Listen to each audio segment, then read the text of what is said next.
Okay. You ready to go? Close. It looks like YouTube's going to go. Oh. So once it comes on, I just need to close out and then I'll hit the record button. That's very, well, yeah, just say when.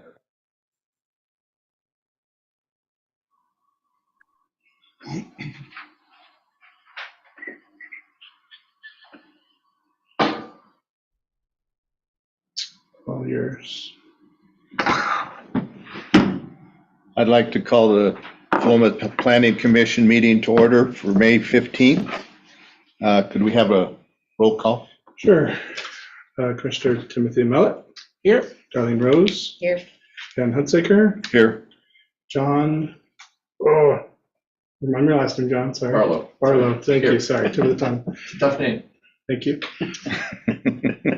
And from staff, we've got Pat Deffa, City Planner, and Chris Workman, City Manager, and from the City Attorney's Office, David Cole. And online, we've got Haley Green and City Councilor Ruth Causey. Thank you. Here. And all of our friends on YouTube. Okay.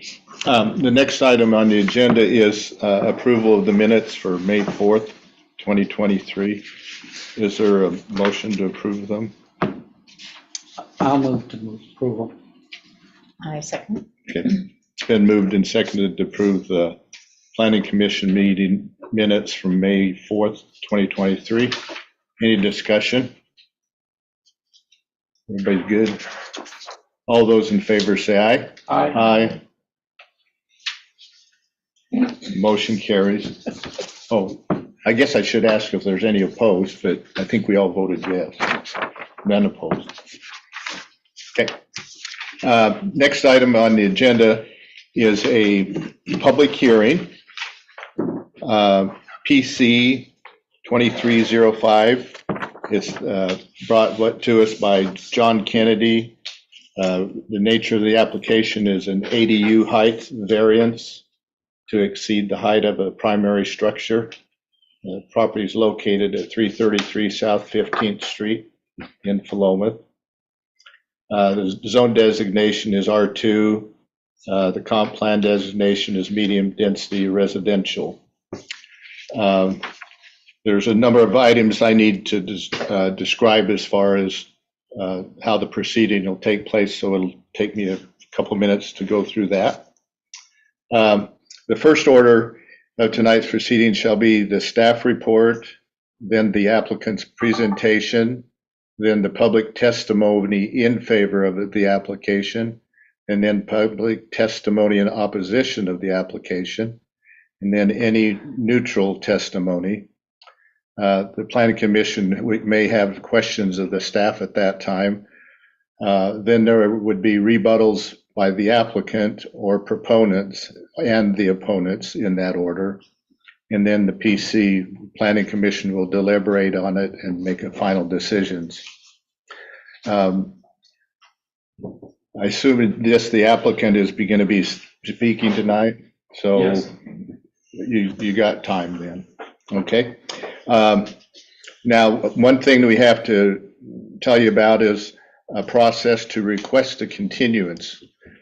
Persons testifying either orally or in writing may request a continuance to address additional documents or evidence submitted in favor of the application. If this request is made, please identify the new document or evidence during your testimony.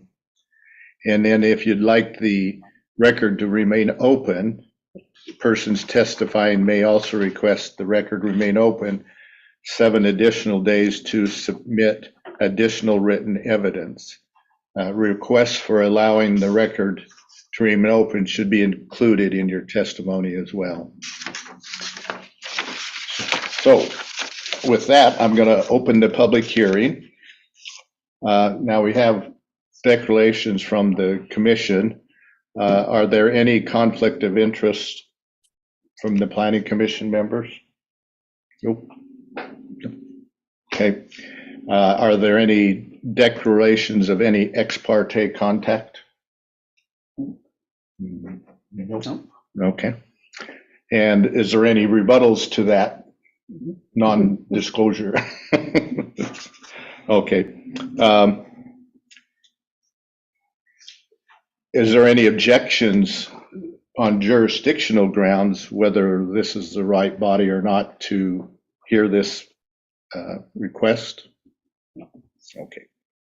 So again, this is the last land use decision, such as the case under consideration this evening, are evaluated against applicable criteria from the Land Development Code and Comprehensive Plan as presented in the staff report. We'll now hear the staff report. Good evening, everyone. So Class C variances in the applying ordinance say they may be granted if the applicant shows that going to any special or unusual circumstances related to a specific property, literal application of the standards of the applicable land use district can create a hardship for development. Which in this case, the main determining factor is that it is in a floodplain. And the proposed ADU is being built to current standards right now, which the development code requires to be at least a foot above the base flood elevation. And that puts the first floor elevation about 3 feet, 3.5 feet above the existing house. So that's kind of what's propelling this, the proposed ADU to be taller than the primary structure. So going through the criteria, I can go through one at a time. So the proposed variance will not be materially detrimental to the purposes of this code or any other applicable policies or standards. And that's basically saying that we're applying current standards to this. And the ADU being built towards the rear of the lot doesn't cause any conflicts with the surrounding property. Actually, the properties on either side of it are about at a similar elevation in the height, so it won't look that much out of place. The hardship to development exists with particular lot size, shape, or topography or sensitive land. So basically applying the floodplain or the base flood elevation,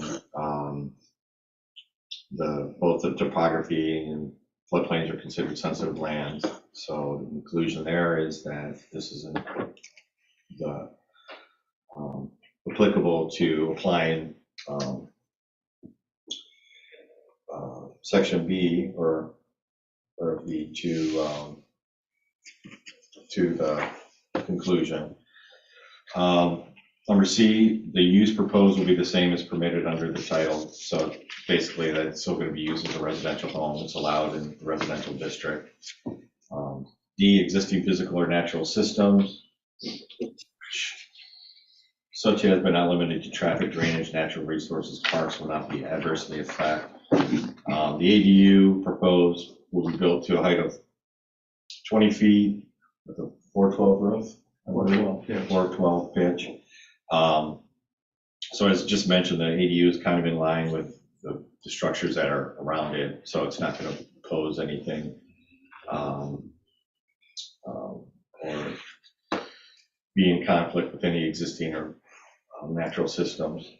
The hardship is not self-imposed. Well, it's being proposed to be built at that height, but based on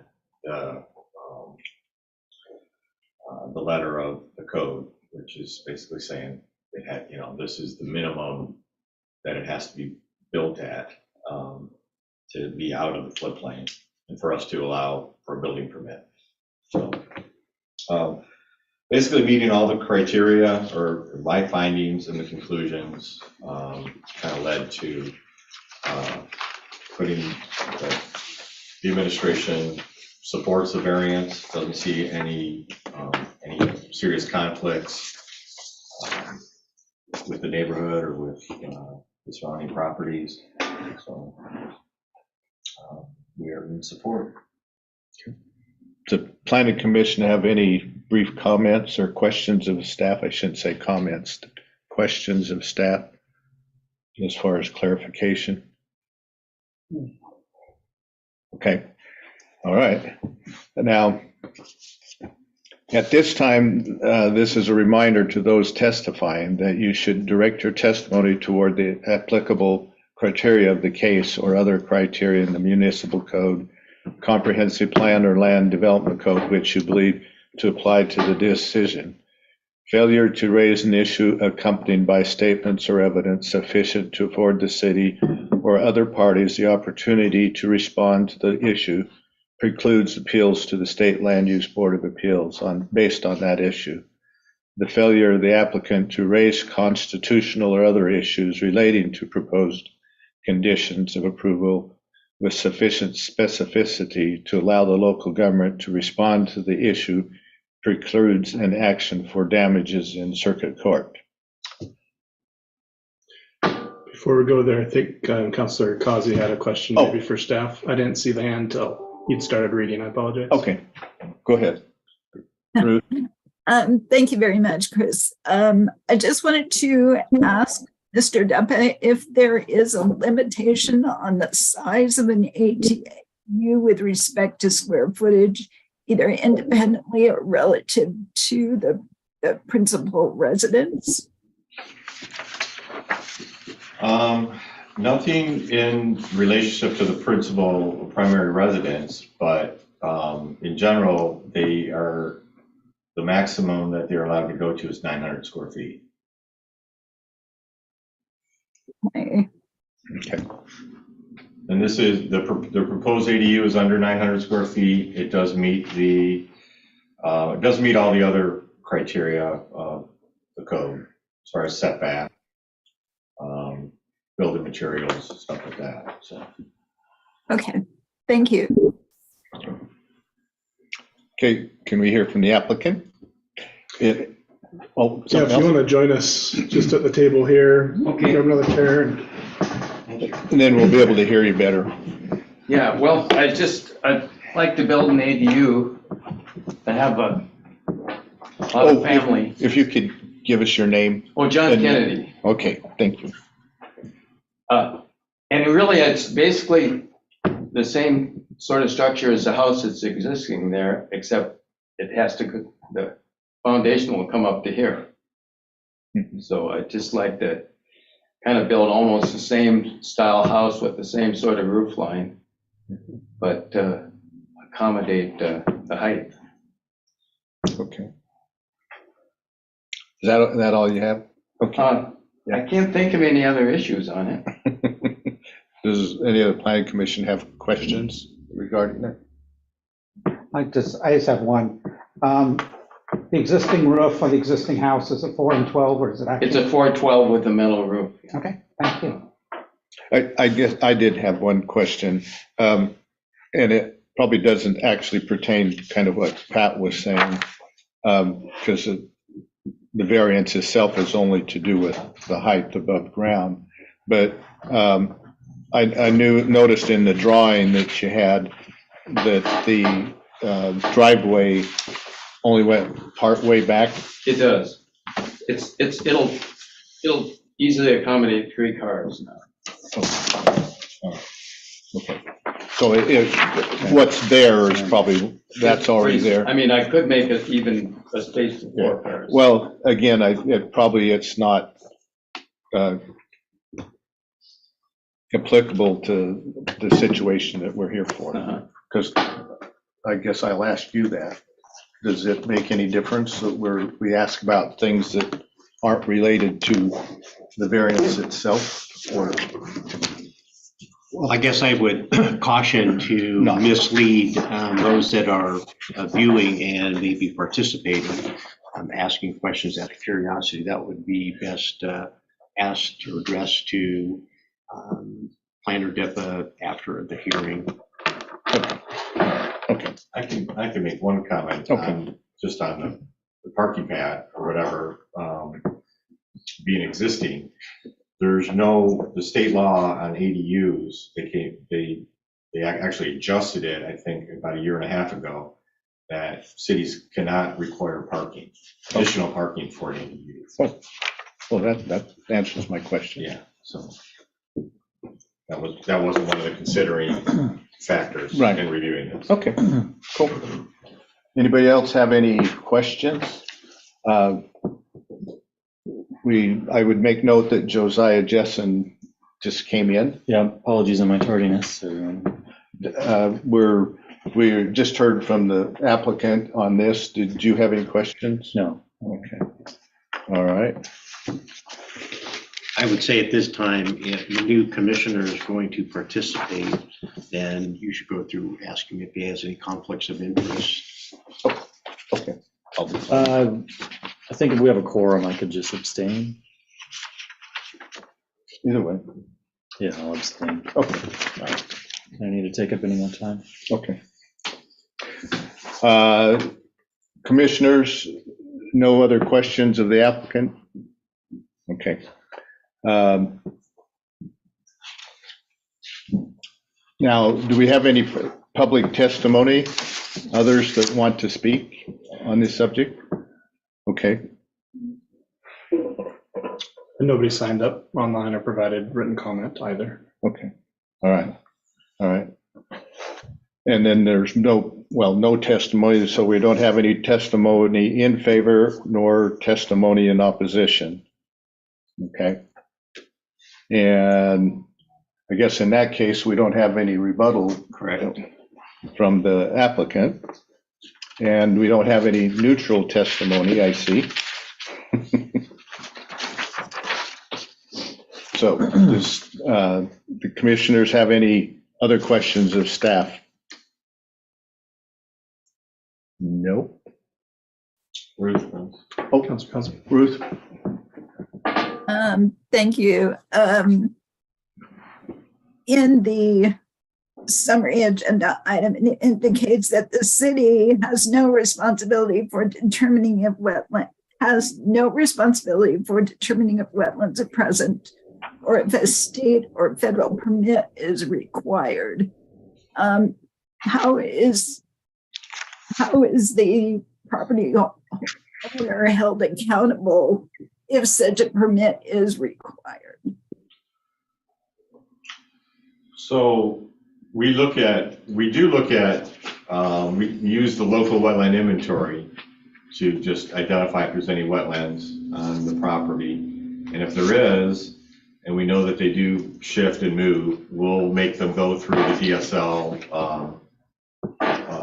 process. But in this case, it wasn't on the local wetlands inventory, so it wasn't really a factor or any requirement of a permit or conditional approval based on a DSL permit. Thank you. And I did go to the Public Works and I talked to Kevin Fair and he said I didn't need to have a permit for that location. Okay. We will do a, because it is in the floodplain, we will do a elevation certification that'll be required I've already done that. pre-construction and post-construction. So we will verify that it is a foot above the base flood elevation. That's a requirement in building in the floodplain. So that review will be done internally. Okay. Okay. As we don't have any rebuttals, there was no request for a continuance or holding the record open. I will close the public hearing. Is that right? Okay. So, and the commission will deliberate. Any discussion you want to make, or does somebody want to make a motion? The staff gave us a, or did they give us one? Yeah, we'll give this. Not that it's a procedural problem, but maybe a good opportunity to remind the applicant this would be a good time to return to your seat, and Okay. this is deliberation of the body only. Okay. Oh, yeah, that's true. I know it'd be tempting No, to My job is participate. done here. Yeah, your job's done. And just for the record, I mean, I've been given providing you both motions on legislative stuff and other type of like site design review. But when it comes to the variance, I just kind of lay out the findings and conditions based on what they are. And kind of leave that open for interpretation to you guys. I'll at least speak up this much. I take no exception to what Pat has presented to us, in that he seems to see he's covered all the points. Most importantly, if we weren't to grant it, we would basically be telling the landowner, you can't do anything with your property, and that's never what the intent has been. So I'm going to be supporting this. Sounds like you're ready to make a motion. If nobody's got any more to say, I will make a motion. Well, you get the motion on the table, and then you can still. And then speak to you the can motion. still talk. I move to approve the, actually, you didn't include it in here, did you? Yeah. That's what you just told us, right? I'm not listening. You could do the nature of application and the I time. can, I move that we approve the ADU height verification to exceed the height of the primary structure at 333 South 15th Street. File number PC 23-05. I think that's enough to identify it. Is that based on the findings presented in the staff's report? Based on the findings presented in the staff's report. Thank you. Is there a second? I second. Okay, it's been moved and seconded to approve the ADU height variance to exceed the height of the primary structure on file number PC 2305, based on the staff report. Is there any discussion on the motion? All those in favor say aye. Aye. Aye. All those opposed say no. Motion carries, and we do have one abstention. I abstain.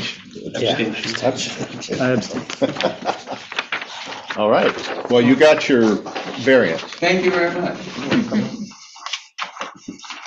I would have voted to approve also if I had been on time. It's been a marathon day. Oh, Yeah, well, I'm happy to. Oh, Thanks a I lot. remember those days. I'm retired now, so, but I remember okay, those just a days. minute.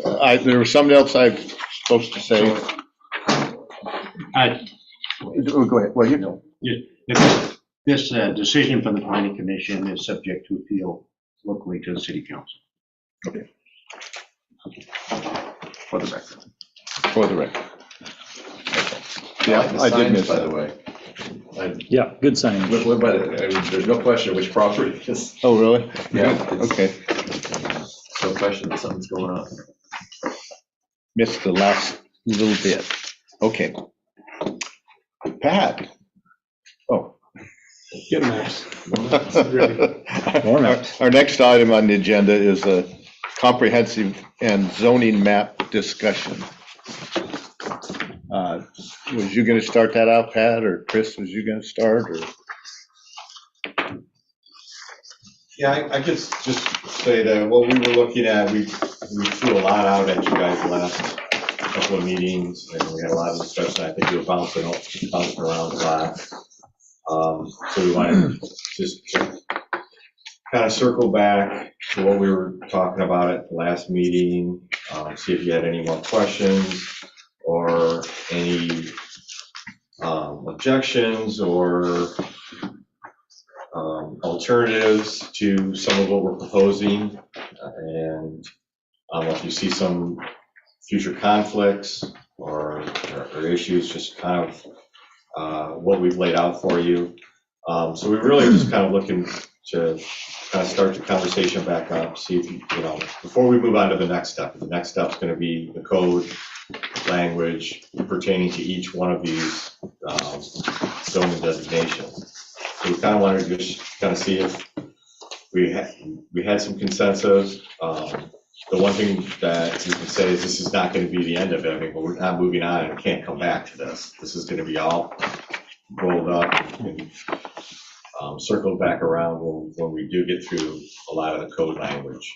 And maybe that'll make a lot more sense once you read through some of that, and then you kind of look at where some of the zoning is changing and what what that means. So, And then Pat, there were some, if I interject real quick, there were some specific questions about kind of process and zone changes or comp plan map changes and how that went. So we reached out to the city attorney's office. Mr. Clone's come and he's prepared to give just a little overview, kind of the overall process we're looking at.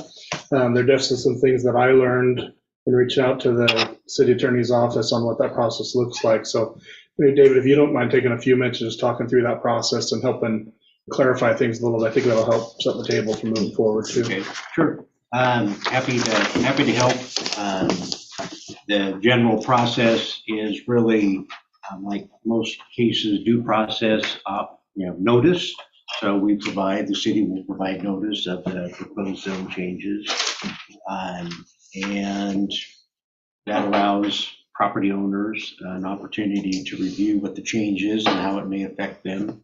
And they can come and participate in the proceedings. There'll be a public hearing in front of the Planning Commission, which for legislative matters makes a recommendation to approve or not to approve, or to approve with some changes that the Planning Commission feels are appropriate policy changes for the City Council to consider.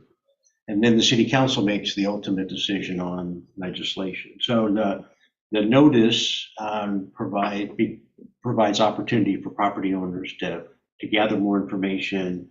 If you have work sessions, to reach out and look at your minutes and see what's been proposed and why it's been proposed, and then also to come and participate and tell you and the City Council how that affects their property. Either they're for it because it's a positive change, or they oppose it because it's a negative change and what that negative change is, and then it gives an opportunity for the city to address that.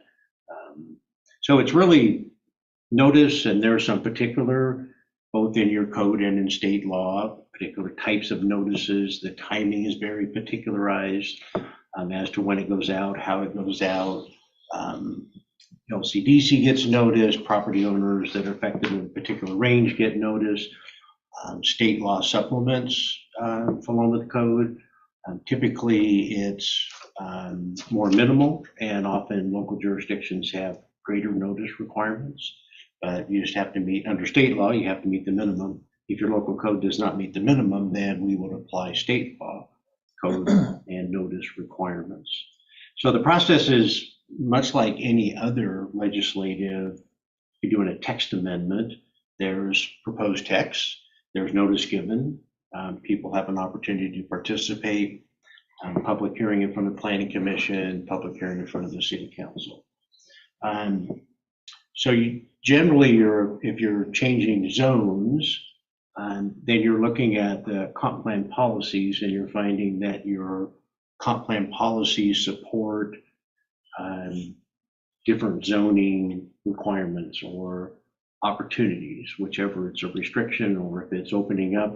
You're trying to design or influence how the growth in the city should occur, where you might want certain types of growth, where you may not want it, and restrict it.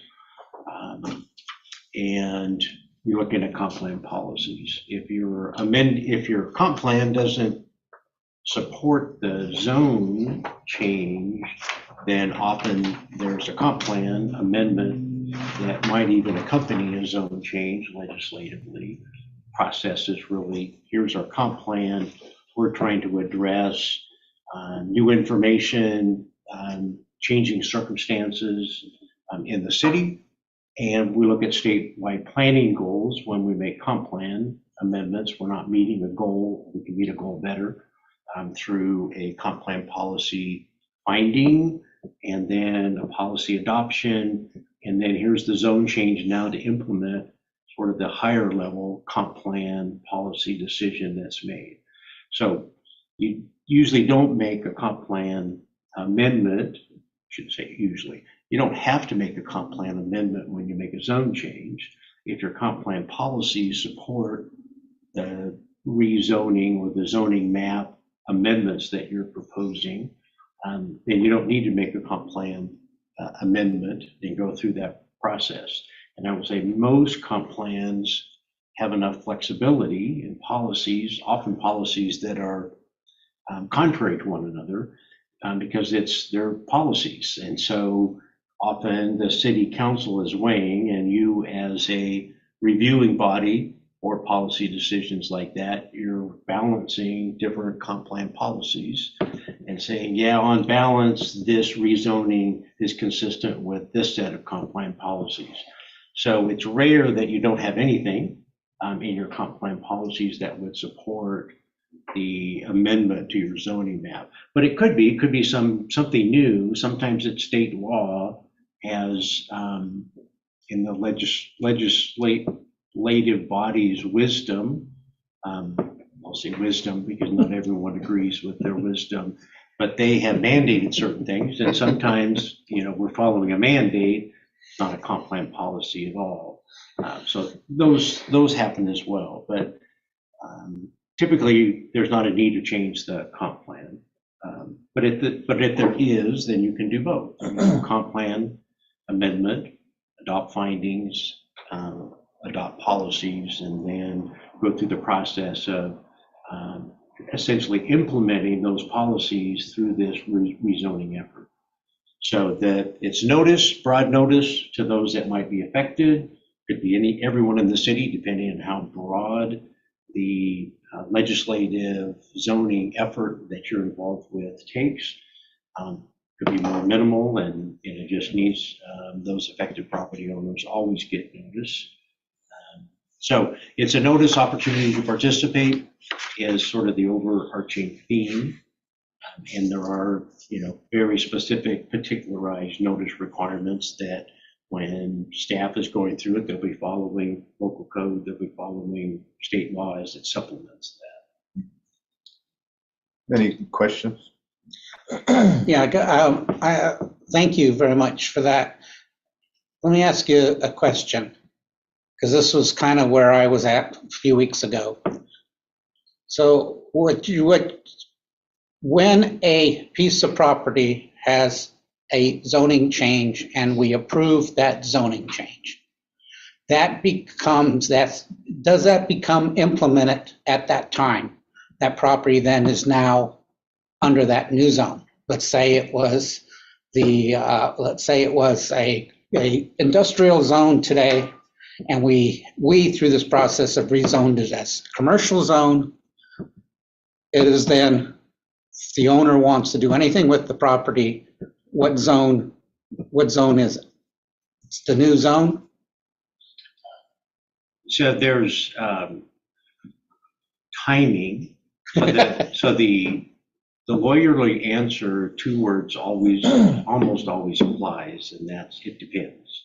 So if a property owner has submitted an application prior to a zone change, Right. they submitted that under the standards in Right. place at the time. So That's, they would be. I'm talking about an issue where that has not happened. There's no work in the process. 3 years from now, the owner wants to do something with the property. The new zone is what he or she has to work to. Correct. Thank you. One of the questions also was at the last meeting was, well, at least on the order of, if we make several zone changes, go through that process, there was discussion whether or not we had to have approval from the property owners to do it, or we could just do it with proper notice and giving them an opportunity to participate. No, you don't need, the city doesn't need a property owner's consent to rezone property of the city. If an applicant came in and asked for, so then they would need approval. And part of the application process is consent of the owner. I mean, somebody else can't come in and say, I want to rezone Van's property to industrial or something else. They would need your consent. Right. As part of an application process. But the city legislatively deciding we're going to change some zones to implement some policies in the city for the advantage of everyone in the city, no, you don't need a consent. Okay. Okay, so my question, which I think it came as a bit of a surprise to me, at least, sounded like some of the commission that in the explanation of the difference between the comp plan map and the existing zoning map, we had been, I had been, and I feel like maybe the majority of the commission had been moving forward under the premise that we are going to be rezoning existing properties, changing the zones. Staff indicated that may not be the case, at least for some properties. We are just going to be changing the zone on the comp plan map and not literally rezoning the property.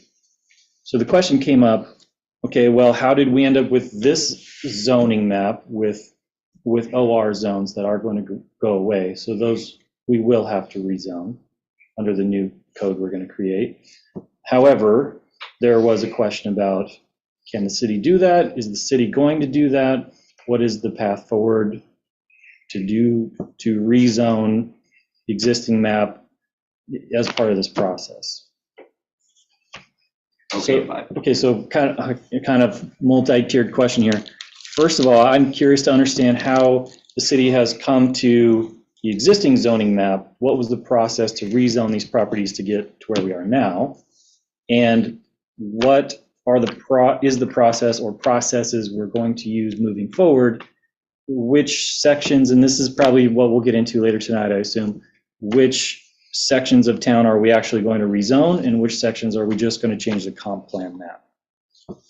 So as I understand it, I haven't been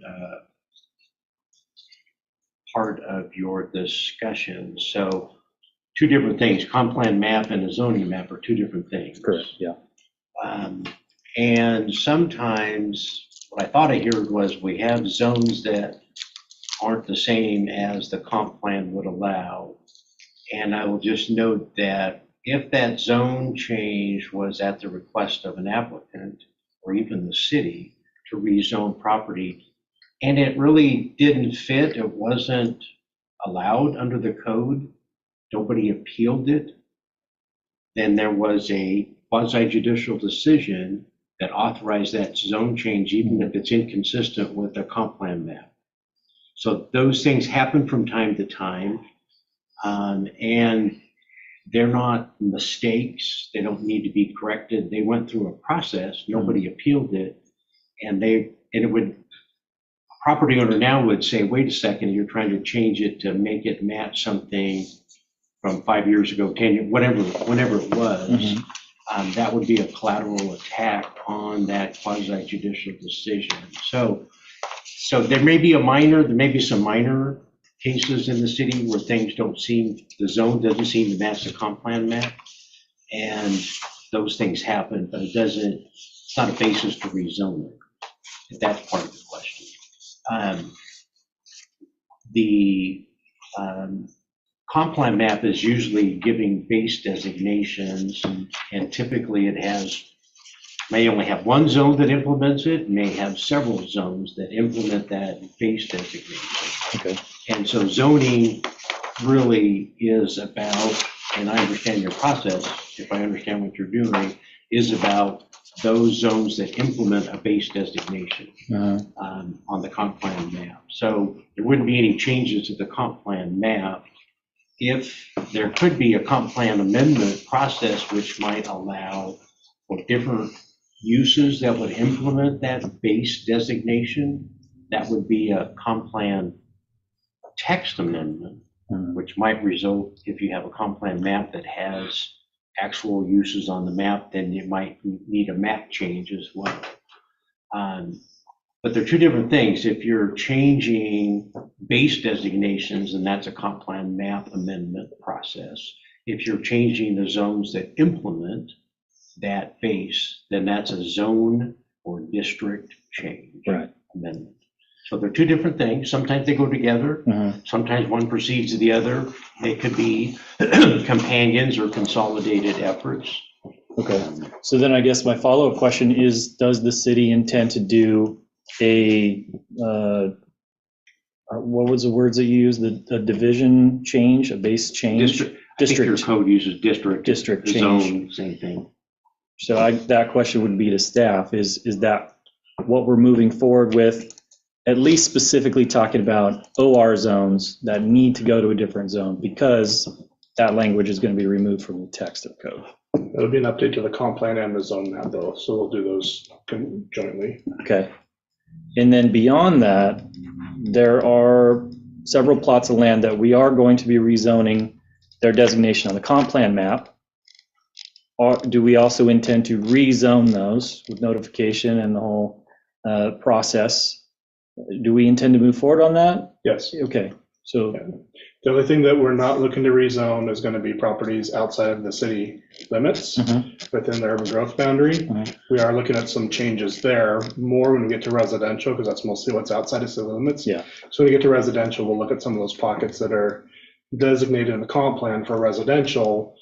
We're going to look at some of that. Is it low? Is it medium? Is it high residential? But we'll kind of work about that there. For commercial industrial, mostly we're looking at inside city limits, and then all those will be updating zoning map and the comp plan, which is going to reflect that. okay, great. So, yeah, the big concern and the confusion last meeting was I'm a big property rights guy, and so it was, I understand. Yeah. can the city advocate or can the city just proactively change the zone of property without consent? And the answer is absolutely, as long as you give the proper notification. Going through that public process, that is the process for a property owner to state their objection, for the city to make any different decisions. Okay. And then even after that decision's made, what hasn't been stated, if the property owner still disagrees, they have appeal rights. They've got standing that they can then appeal that to the state and go through that process. So as long as the city follows our process and the changes that we make are backed up by our comprehensive plan, which we've just gone through and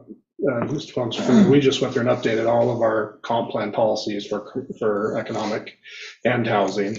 But that's why we're doing all these zone changes, is to reflect all those changes within our policies. Changing density. Yeah, we've updated a lot of the policies, and now we're looking at our code saying, okay, or our mapping saying, our zone map doesn't reflect all of our current policies when it comes to downtown, walkable community, economic development, those things. So as long as we can very clearly point to the reason that we're making those zone changes, we're on really solid footing, even if the decision does get appealed, right? The property owner or the appellant at that point would have to argue that the zoning that was applied was inappropriate because it wasn't concurrent with our policies. And of course, we'll want to look at that. And if that objection is raised during the hearing process, that's something we need to consider more seriously. And we can, talk to legal at that point and feel like we're on solid standing or we're not, and make revisions. But based on the information from the city attorney's office, again, if you're getting proper notification, the intent is to rezone. I don't want any confusion with the planning commission. The intent is to, everything we're talking about is about rezoning, not just amending the comp plan map. Okay, great. Because there was that question about what language we're using. So, okay, we're all on the same page. Okay, great. Thank you. So also, Go ahead, Pat. well, so what we've been doing here and by providing you these maps, with the black lines as we discussed, those are the changes that we're proposing. Those Can are. I say something first? Sure. Yeah. Okay, just for clarification, I know Gary last meeting brought up some questions about how we're proceeding. And if it's not clear to you, basically my understanding is tonight we're going to look at these maps and maybe make some changes to it. Then, like for the next meeting, what are we going to do? Staff is working on policy code amendments. We'll look at code language for commercial first, things that differentiate C1 from C2 from C3. And we'll review that language, get comfortable with it, and we'll look at industrial, same thing. What's the distinction between light industrial, heavy industrial, industrial park? So we'll look through that. Once we have that information, we'll circle back, and again, we'll look at allowed uses, which is going to be in the code. We'll look at the zoning. We'll look at that code changes. At that point, I think we're ready to go to the public to say, this is where we're at, essentially, right? Like, give us your feedback. I think we set the public hearing. We set it out maybe a couple of months, and Pat's got some dates in here. we set the public hearing out a couple of months, and then we task ourselves to start doing some public outreach, public engagement about what the recommended changes are going to be. So we got tonight looking at the actual maps, next meeting for the code amendments, changes, and then circle back and talk about that in comparison to what we do tonight in the next meeting.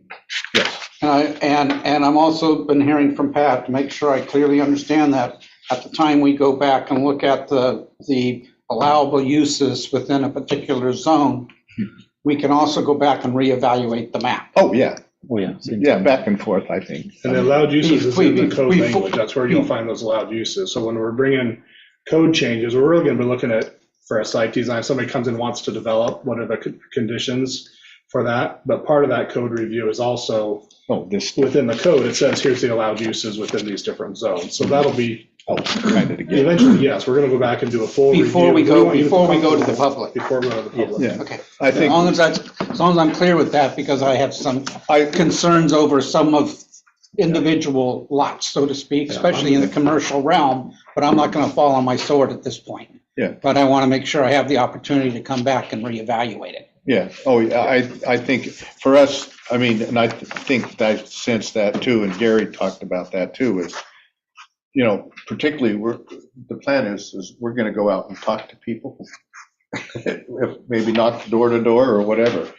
And we need to be on the same page pretty much when we do that. Otherwise, we might not look very good. For Councilor Causey. Councilor Causey.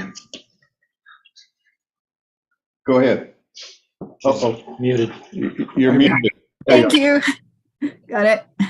I just wanted to ask Mr. Colomb if you could comment on the timing with respect to when the code change or zone change, I'm sorry, actually comes to fruition. I mean, these things will take a long time before they're actually evident, if you will.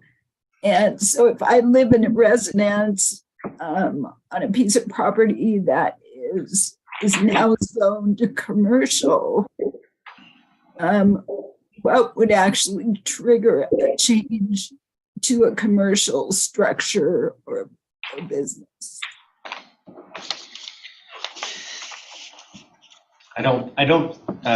Councilor Causey, I don't think I'm following your question about, if the question is when will that trigger a change for a property owner, it'll be when the ordinance is adopted and then when it's effective, if there's an effective date.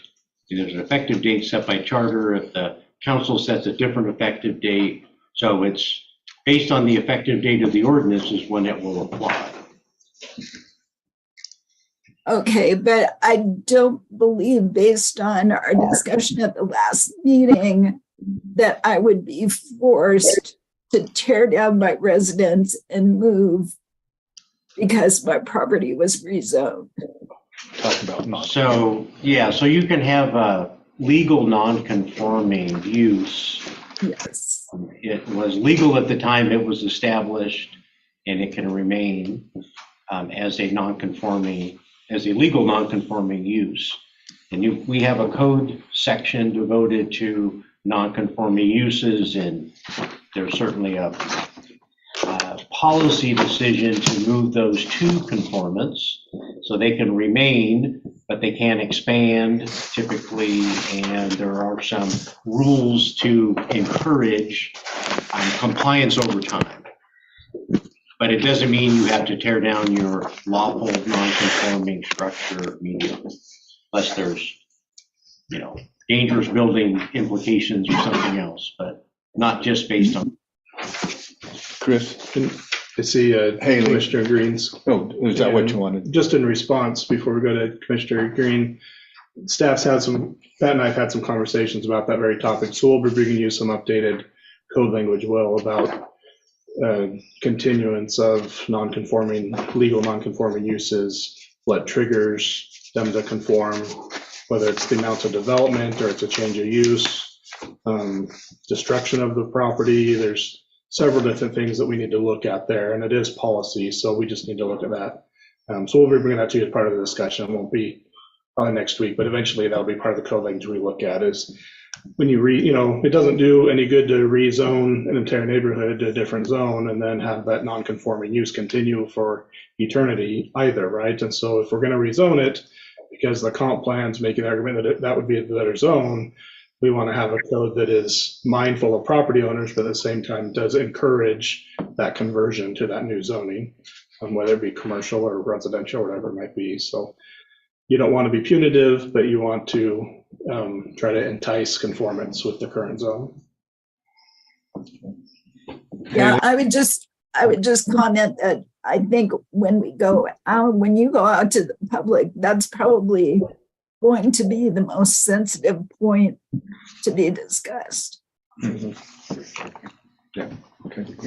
So Haley, you took your hand down? Oh, yeah, he just said he was going to get to me next. I have to step away for like 10 minutes. I have to put a baby to bed. Oh, okay. All right. So I'll be back. I'll turn my camera on as soon as I'm back. Okay. Great, thank you. Thank you. 10 minutes, that's really impressive. No baby of mine. Okay, Pat, I'm sorry I interrupted. Oh, no, it's I wanted to just make sure we was all Yeah. knew where we were going. So I think it's already been said, we did revamp the whole comp plan last year, and especially the economy section in the residential or the housing section. And those were all had the foundations in the building land inventory, housing needs analysis, the economic opportunities analysis, the Main Street plan, all of those plans were the foundation for the policy, and then policies obviously are what we were just talking about, were written as kind of guidelines or directives to updating the map in these certain districts. So everything that we've changed, and again, these are the bold, dark boxes that are around certain parcels. These are ones that we're recommending be rezoned now, not future comp plan type of rezonings or proposed future zonings. So everything that we're kind of tackling, for the most part, is already has a zone. It's not a comprehensive plan zone, and there was some confusion, I think, because right now the comp plan and the zoning map are the same layer. There's only one map that the city has. A lot of cities do have two separate maps, and that's what we are kind of proposing for the future as we kind of go through this, is having our zoning map and having a comprehensive map. And again, that's going to be all of the property. It's going to be deal with all the property within the UGB, but it could also be something in the zoning map or a change here that we don't want to do at this time. That we say, hey, maybe this needs to evolve first before we do the rezonings on these properties. For an example, I think it's the far west end map that you all have. East. Or east, I'm sorry, east. So, like I said, all of these dark lines are on the zoning map, and we're proposing changes. Like, for example, this C3, this is currently industrial park. But what I wanted to do is say this piece over here is outside of the city limits. It's in the UGB, but it's outside the city limits. So this won't necessarily become a C3. We'll probably change the comprehensive plan map to say in the future, when this land comes in or they want to bring this land into the city limit, it will have a zoning designation of commercial. So that's where we're talking about, I think what Josiah was talking about, are actually a lot of different voices. We're saying, when we rezone these will be they'll be that district at the time that we rezone them. The ones that are outside that we do the comp plan, that'll be for future. So we'll be saying that, hey, we'd like to see this, when this comes into the city limits, we'd like to see it come in as commercial, not as it is today, like industrial park or light industrial. So everything here is what we actually want to change. So that, I wanted to bring that up because it's hard to talk about the comp plan, the comprehensive plan map and the zoning map when we don't have them right now. We're using one map, or the city is just evolved from the first time that they've established their zoning, I think back in the late 70s or maybe early 80s, has just had the combined maps. A lot of cities have the two maps because they may want to bring something in as a different zone, but it may not be for years down the line because of the properties, how they're developed around them. So when we probably come back to the maps, we're going to come back with both a comprehensive plan map and a zoning map. For purposes like tonight, as you're looking at it, the red dotted lines are city limits. So if it's outside of that, then it's not, that's the comprehensive plan piece. So, And I would suggest we start at one end or the other and have everybody take a shot at it if they want to change something, or if that's where you're at, if you're ready for that. Yeah, and if you do see something that we propose that you may have a different feeling or just want to bring it up for conversation, whatever that is, I mean, we'll go through a process of even taking like a vote, because eventually we're going to have to get them to a majority vote on this. But I just want to point out a couple of changes that I made that are not going to be on your maps because you can't want to print them out again, but they are on the layer on the GIS system. So if you do go to that and use that, and I think that was the one that, I think it was Tim and both Gary mentioned this one right here. We were bringing that right there at the end of Applegate where it's swung around. Yep, so we changed that to an R2. Wait. Which map? Yeah, you're right. These two lots, they changed. Northwest corner of 16th and Applegate. Okay. This corner right here, there's two lots that are not part of Oak Springs. And they're small, they're separate, they're probably, so, we just kind of brought that whole block into R3.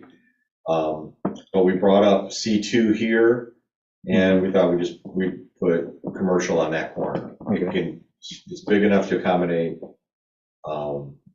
commercial, but it probably wouldn't develop into R3. And if we put it at R3, it's going to be stuck that way. It's going to hamper. Now Nobody's going to be able to do anything with that. Yeah, because R3 is going to be high room. Yeah, it's going to be high density, and it always comes with parking requirements and buffering and setback. And then the other one was just these two up here. I think we had spoke about them. They are just to the west of the RV park and the new storage is going up over there. And those in as well, or change that zoning to R3. So it was these three changes that we made. To R3, no, we made that to R3. Yeah, there's actually two parcels there. These two. And that's west of the creek. Off of 20th Street. Yep. East both of Close to the creek and east All to right. the 20th. And then behind that's industrial. Yep. All right.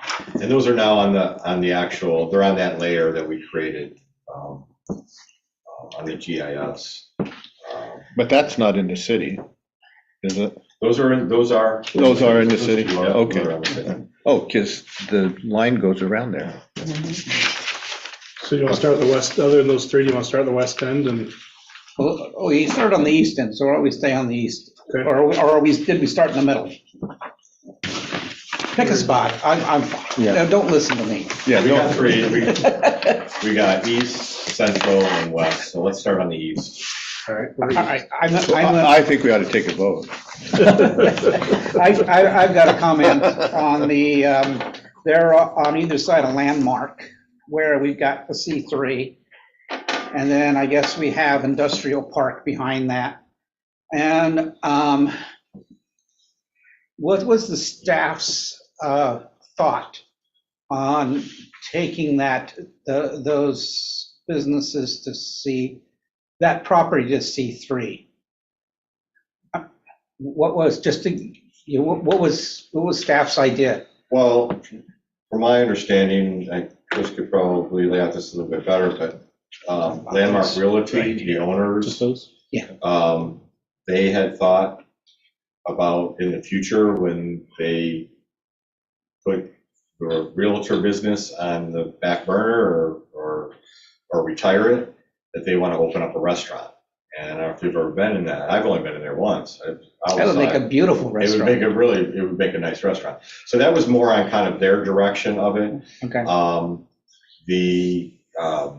And then we were just kind of continuing that over to this large section of C3, where that whole frontage could either continue on as an industrial use, but by rezoning this to R3, it gives them an option that they could go to commercial. So they could continue that use, it just gives them more flexibility.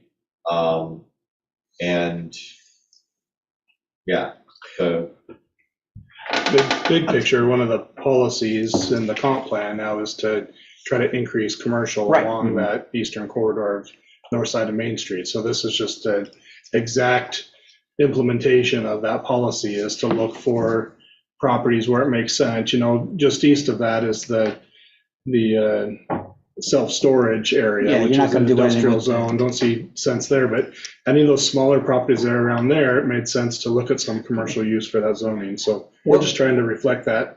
Well, I would then ask why you wouldn't take the lot just north of, on Landmark, north of the Landmark property, why you wouldn't take that as, and I don't, at least looking at it, because I've had self-storage up until recently for years in there, so I've driven by it many times, and it appears that it's cohabitated with Landmark Realty. Why we wouldn't take that as being commercial as well? And the one that's behind, I don't know the name of the cabinet maker there, but the other lot that's right behind it, just to the west of American Stone.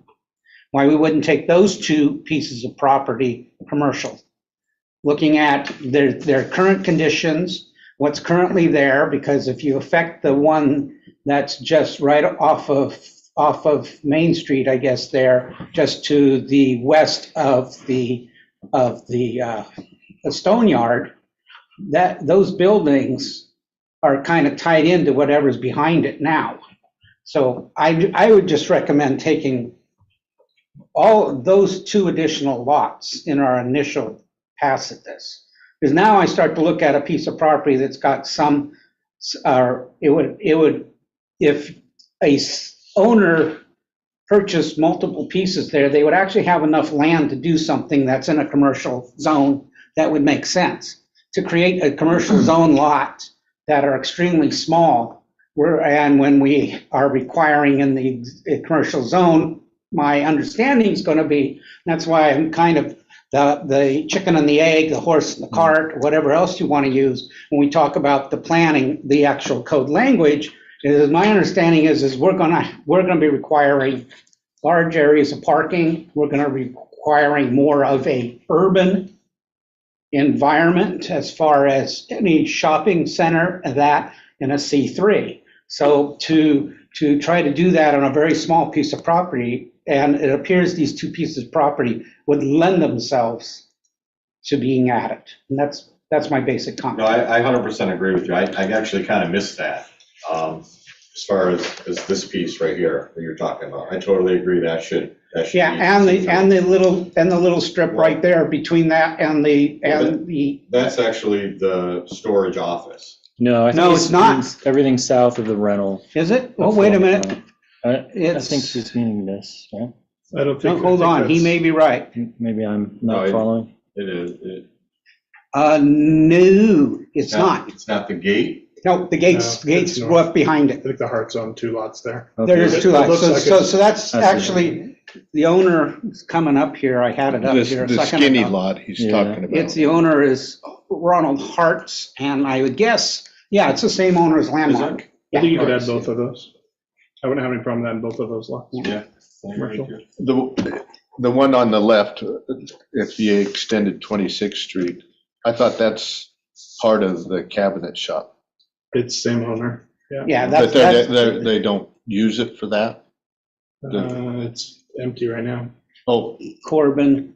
undeveloped. Yeah, they're both that James building's Corbin. empty?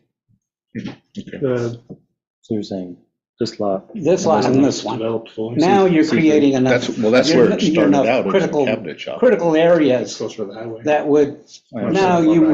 we could do something in a I C3. understand what you're saying. And a restaurant's not C3 anyway. Then a restaurant's gonna be, well, depends on the type of parking. That's why it's the chicken and the egg. Never mind. Restaurants would be allowed in all 3 Yeah. commercial zones. It'll just be the parking will be Yeah. changed, will be different. It'd be a little bit more, right, exactly. It's not gonna be a C1. We know that much. So can you mark that somehow on your map? I did, yeah. Those two? Yeah, Okay, well- yeah, I'm fine with that. I actually put a line straight across the whole thing. Because it doesn't make sense to have little chunks back and forth. This lot and this lot. But I assume we have to do it by the lots. Tax lot. Okay. Well, yes, we don't want to create, where unnecessary, and it doesn't make sense, we wouldn't want to create a split zone of property. Okay, Although we're proposing one just west of there, but that's a very large property, so there's some. okay. It's west or just east? West. So when we get to Yeah, that, you're right. when we get to that property, And east. Yeah, the one- yeah. Okay. We We okay with that? Except that's out of change? city limits right now. And Haley, did you follow that? she did, I don't think she's back on. she gave a thumbs up. Yeah. Oh, Yeah, okay, it's okay. in the corner. Yeah, I got it. I was listening. Okay. Anything else on that map? Yeah, so that the large swath of C3 just to the west of what we were just talking about. Yeah, I definitely agree with, we need a large parcel back there, C3. I like that the frontage is all across Maine. I would like to see that shape and how it crosses the existing businesses on the west side, the northwest corner of that lot. If we could, and I don't know who could even do that, because I don't know if that takes a survey or what, but kind of trying to get a more realistic shape for that, because my understanding as of our conversation last meeting was that this is the idea. We want C3, we want the frontage out there, we want a large track. I agree with all that, but I think for, when we, at the end of this whole process, I think we should be more solid on the shape of this, and if it's going to be one big lot, or if we're going to break it into a couple, and how it's going to cross these existing businesses. You're talking about this piece right here? Yeah. Yeah. Okay, so there's no businesses in there now. yeah. Well, I One mean, of you it cut in does. half. Well, there is a L one. So that's- Yeah, but in general, Bashful Bob's, yeah. Is that Bachelor's back in there? yeah. Yeah, mean- he might be the one to the north of that, but he's one of And I those think we two. could reach out to the property owner there. I mean, he's got some planning. He's done some kind of conceptual stuff on what he'd like there. And, I don't think we need to create an enemy there by proposing something that's Yeah. a little bit different than what he's got proposed. So Yeah. it'd Or probably be we- worth reaching out to him, seeing what he's thinking there, and seeing if we can kind of get into alignment with what he's already Yeah. thinking. And we may get a strong advocate for the zone change rather than fighting somebody over, Yeah. a property line that's, Yep. 50 feet further north than he'd wanted or something. Yeah, the intent wasn't to go through the building. We basically just picked 600 feet, No, I get which it. was, similar to other large tracks that large developments are on. Yeah, it wasn't intended to go through his thing. It was, that would have got adjusted, but. Yeah, so, I mean, we are gonna adjust it as part of this process, so maybe it's as simple as just including those properties in a little dog leg. Well, those particular building structures, businesses, those are light industrial right now. So I think they're gonna remain. We're not looking to make those non-conforming. So Yeah, okay, then we would notch out the C3. Yeah, he definitely wants to keep those light Gotcha. industrial. Yeah. Because he does have plans like that. Okay, And, Well, yeah. I'm going to go back and interrupt a second, I'm sorry. It'd be really interesting before we do anything else with this lot, just to find out what he's interested in doing. And if it runs along the same lines of what we're doing, don't take the effort right now to try to figure out how to cut this thing up, right. and just reach out to them and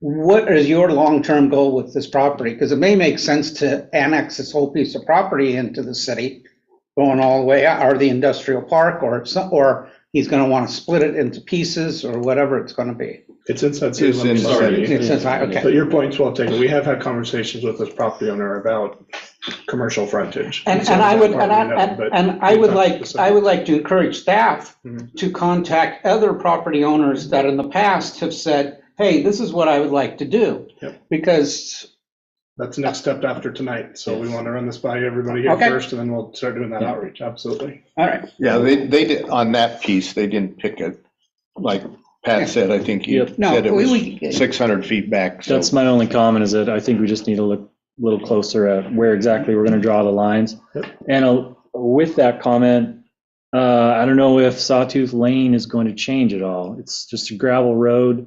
The access to Main Street I think there's a stop sign out there, but there's not a whole lot of traffic control, not a lot of traffic right now either, so. Well, so part of that too is he's looking to put another building on there right now. He's Mhm. got somebody that's interested. Okay, And he's gonna be required to pave that road to a local road. So, is the city going to provide any direction or requirement as to where exactly the road is located? Or is it just whatever's out there, pave it and you're good? well, it's his property, so, That road's not incorporated? huh? There is, like I'll say loosely, he has to provide a road for the property to the Mhm. west eventually. And whenever the city decides that's when that's going to happen, then he's going to have to submit plans to do that. There is a review process by the city on that Yep. ODOT, Yeah. whenever Oh, road okay. taps in there. So Yeah. that'll be part of the site plan with future development. Gotcha. And this whole site has wetlands on it, so Oh. he's actually, Yeah. he's actually meandering around I see. the wetlands right now, just so he That doesn't makes have sense. to do it. so But- all of his current structures are on one legal parcel. So here in the city, we are happy, planning, zoning, otherwise, on a large piece of property, to allow them to put in multiple buildings over multiple periods of time, as long as it meets the zoning. Am I correct? Correct. It's zoned industrial park right now. I just want, there's no breaking up of lots It's not required. occurring. Nope. And there's enough separation between buildings to meet the other codes, and everything else comes into play. Okay, And this is because like Chris was saying, he's brought up in conversation that he doesn't want to have commercial along here, and he has ideas. Great. He's just got a lot to deal with as far as wetlands, there's floodplain that even comes through there. The access is the big one. Yeah, Yeah. so, I do have one myself, clear to the right, by that R3. There's 3 houses there. And two of them says it's industrial park, which is probably what the zoning was before the R3 was made for the rest of those properties. I guess that doesn't make any sense to leave those three houses. I mean, I guess they ought to be R3 or commercial in that sense. Certainly not industrial park. And I don't know what the green one is. It doesn't say what that is. Or was that, you That's suggesting outside the that'd be city. C3? Oh, Oh, yeah. City goes around. But for comp plan purposes, what do we want to see that in the future? Because we're not going to rezone it. Now Well- we're going to create a comprehensive plan. Mhm. This is in the future, Again, when you're you looking at come into the small city, lots. what do we want you to be? Commercial or industrial park? Well, it should be, I'd say commercial. Probably should be commercial, yeah. Unless you made it R3 and somehow, like that guy could build another set of apartments on those two lots or something, So if they wanted to. along those lines, does the city, is it common or has the city done it in the past where you guys will do a comp plan map change along with an annexation? Like, is it a full meal deal or do you just annex it to whatever is on the comp plan and that's how we move forward? Do both, and it's up to the applicant. Typically, the applicant's gonna annex, and they'll either state that they're annexing to what's identified in the comp plan, and they use that to their argument, right? Okay, we're coming in just like the city's comp plan requires. Yeah. Other times, they will come in and ask for an update to the comp plan with their new proposed use, and they'll try to substantiate that. We've had both happen. Okay. Again, we've not had a lot of annexations, but the ones that have come in, we've seen them both ways. I'm going to be with Dan on this. I'm looking at those two lots, and they're, one's 0.56 acres and one's 0.69 acres, and they have 115 foot of frontage, and one's 110 feet of frontage. Industrial park, chances are you're not going to have enough room on that lot to do much for industrial at all. An industrial park, by its definition, is meant to be multiple buildings in some sort of a setting and some sort of, there should be some cohesiveness to it. I would argue at this point in time I would suggest the R3, because looking at it, its existing non-conforming use, if it ever changes from that, I don't see it happen. I don't see it even becoming commercial because of the frontage on the street. 115 feet is not much. And I have to go look at what the setbacks are right now in a commercial zone. And so, you know, it may turn into a park at some point in time. Somebody decides to buy it and tear it down or put another building there as part of the development. I gather that was not an easy development to get approved when it was built. Yeah, my only insight on that is, at the time, I know that those property owners were approached by the owners of the adjacent lot to purchase and include Right. that as part of the entire development, and they, for whatever reason, said no, they wanted to stay. Yeah. They were some of the more vocal opponents to That's- the apartments as they were being constructed and That's and finished understandable. up. There was some, I don't want to put words in anybody's mouth, there was some conversation at some point of that process of future interest of the apartments of acquiring those lots, either to silence potential future or neighbors that maybe weren't so happy with the apartment setup, or to frankly just be able to expand and have another 12 or 24 units, right? So there may be some potential there of some interest of high-density residential and an expansion of the apartment complex, but I could also make an argument for the commercial frontage extending that way as well. I think either way you go, it's going to depend on the property owner, and honestly, the new property owner could probably make a valid argument on either way as well. Yeah, but So- industrial parks, not. I would argue industrial park probably is not the best fit next, right, directly to the R3 or the highway there. So I would argue since R3 is adjacent, you can go with R3, and then we ever get to the point somebody wants to buy it to do commercial on it, because there's a lot of commercial, then You know, we go along that process when the time comes. I like that thought too about it. And I like square boxes. Well, if it looks Not like it's not been necessarily square. gerrymandered, Yeah. it's, Yeah. people are going to look at it and say, oh, there's some thought to this. But then when you look at it, it's been gerrymandered. Well, wait a minute. Why did they do, you know, who's scratching whose back or whatever term you want to Well, use? I was thinking about that in the sense of those two properties, but because I mean, there were issues Yeah, 20 years ago, and they, to get water and sewer, and, yeah, and anyway. I think it's good to remember you're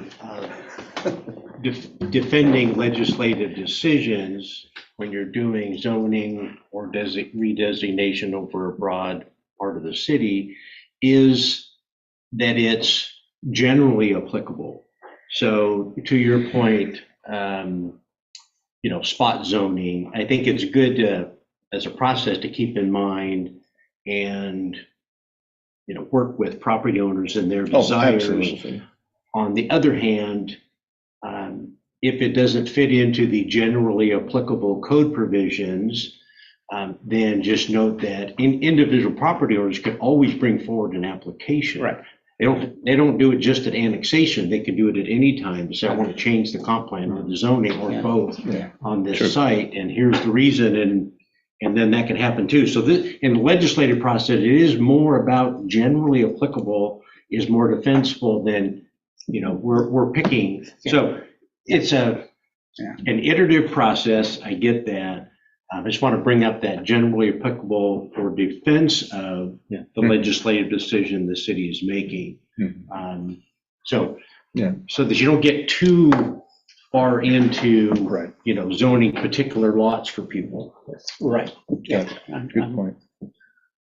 Which leads to the argument for more geometric spaces and squares, so. Well, it kind of goes to the point about, you're in this iterative process and you haven't adopted all the code yet. You have some plans and some policies that are sort of driving this, and you're going to bring those to fruition in an ordinance.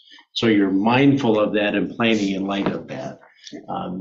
And so I'm just trying to think it's good to come back to what is the goals and not necessarily what does an owner want currently. Right, gotcha. Yeah. And we haven't touched on this yet because we haven't talked about the residential, but if you recall, one of the residential policies we have, and one of the challenges we're going to have is coming up with property for R3, for high density residential. That's going to be one of the challenges this body's going to have to look at. So recognizing that now and going to the R3 here is going to make some sense when we start talking residential properties as well. We're talking about now because they're currently light industrial, so we're looking to curve that out. But at least for me, from staff level, I could support the R3. Yeah. Is everybody okay with that? Yeah, so these two we will propose as R3. This piece right here will, since it's outside the city, will be on the comp plan map as high density. So when it comes in, it can come in as an R3. Okay, I got you. 'Cause- And then are we also talking about changing this C3 plot just to the west of these? That's the one. That's the green outside one? the city. We're also talking about, Yeah. changing this undesignated lot to high density, so it'll come in as R3. Which one are you talking about? The one you just mentioned. To the west of these two, yep, that one right there. Yeah. Yeah, the Yeah, green that one. small plot. The one that that's has no zoning on it. No, the one just to the east of that one, Yeah, between them. so that one we're In going our- to designate as high density, so it'll come in as R3. Right. That plot to the west of it that we are designating C3. Yeah. Do we feel that's a big enough lot to meet the intent of C3 and the code changes we expect to see? Well, I think with this, especially since it's outside the city, and it's, right now it is one parcel, and we're not proposing that the whole parcel become commercial, going all the way up, just kind of like a frontage type of thing. I think this line is kind of fluid in the Okay. sense that, if we take this and we say, okay, the front of your portion of your property on the front is going to be for future commercial, future C3, future height. And somebody comes in and says, well, I'm going to bring in a little bit more. We want to go another 50 feet. We can adjust that. We can have, we can, do a comp plan amendment at that time. Yeah. So we don't have to be exact right now. I think, like I said, I think just proposing that, hey, this is where we want to go. Okay. It's on Main Street. We want highway, commercial, but we don't have to, like. We don't want to have the 600 foot, though, the same as the other C3 we were talking about just previously. And how fluid do we want to be with that line? Well, so initially, I know we were talking, I think I took it to here because I thought maybe this one or this one would become C3 as well. Yeah. But yeah, we could go 600 feet. Okay. Just asking. Question, when we were talking about that, and maybe it's big enough, we were talking about generally we don't break up lots. Current lot, I assume it's right now zoned industrial, or in the comp plan, or whatever that would be.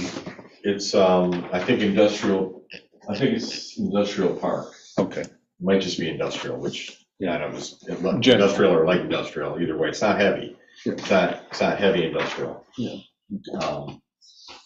Yeah, there'll be a couple of these because we're gonna be talking about the southeast corner too, of what to do in that large area. Right now it's comprehensive plan designation is low density, but we might have some high density or some commercial even along Chapel. So. Right. Yeah. Again, that's one parcel, so it will be split, but it's not gonna be split zone because when it's annexed in, it'll be annexed in as they'll have to partition it off and it'll come in as that. So just kind of the same as this, when this comes in, they will have to partition it off. And again, this is giving the property owner in the future to go out and market it this way, market to a commercial real estate investor and say, I have this piece of property that was light industrial and I could do nothing with it, or nothing's ever been done with it for the last 5 decades. I'd like to. But you wanna, but you give them the opportunity to say, well, yeah, I'll sell it to you and I'll partition it off and we get development. So in a way, it's kind of working for us. It's working for the property owner. We're giving them more flexibility, but we're actually helping them. We're giving an opportunity for more development because the light industrial certainly wasn't moving. Right. I guess I would with that. agree with Josiah about making the line farther back somewhere. That just would be my suggestion. I'd go along with that too, the 600 feet. Yeah, no, these are good. Whatever. Okay, do we have any others on this first map on the east side? Anything else for any of you? I guess, Pat, we're ready for the middle one. The downtown part. The middle one, I showed you a couple of the changes we already made. I did speak to the owner of this property right here, well, this back part, and he likes the idea of going with R3 because he's been actually proposing to do kind of like a cottage cluster development in there, which that's something we haven't talked about, but it may be something that when we're looking at R3, we're looking at high density, doing like attached condos, townhouses, cottage cluster type stuff, allowing that in there. So he's already kind of gave us the nod for that. But other than that, we're still talking about the main part of this is keeping the commercial kind of on this corner. It's kind of a busy corner. So it's not far right off the main, one block up, and then all of this being we're changing out the OR to a more realistic and current on-the-ground zone. Anybody have desires of something a little different? I have a suggestion. And it's only from the angle, well, first of all, I guess the C1, to me, that just doesn't seem like it's very much. And so when I was looking at that, I was thinking, you know, how the road comes up here from Applegate by the credit union and around. I was thinking, well, that kind of divides the McDonald's and the credit union and the service station away from the C2. And I was thinking, well, would it make sense to have that as C1 as well as across the street on Main Street, just from a, like I say, it's kind of separated from the C2 anyway. And it's just a thought. I don't have any strong feeling about it. And if everybody says, no, just leave it all C2, I'm fine with that too. Well, the main decision making on that was that C1, we're not going to allow drive-throughs. You have McDonald's and you have OSU that both have drive-throughs.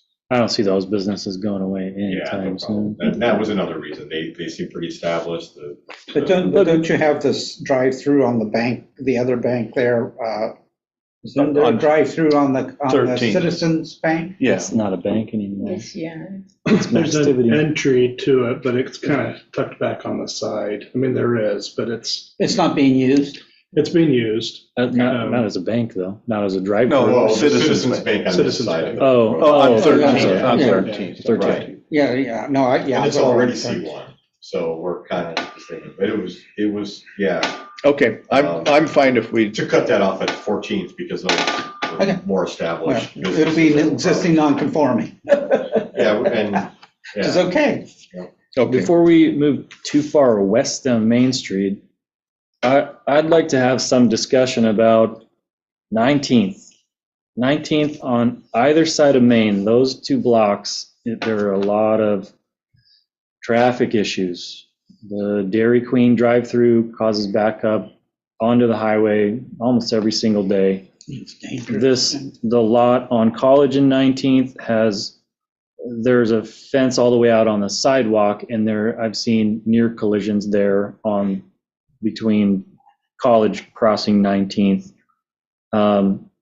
So, and those are I think that block south of College on 19th, I'm pretty sure that's all residential in there too, right now. right. And we're going to change the designation to C2 along with the whole block from 19th to 20th, College to Main. So other than Dairy Queen Well, and the park, which I think both front Main, those back two blocks on College Street is all residential right now. right.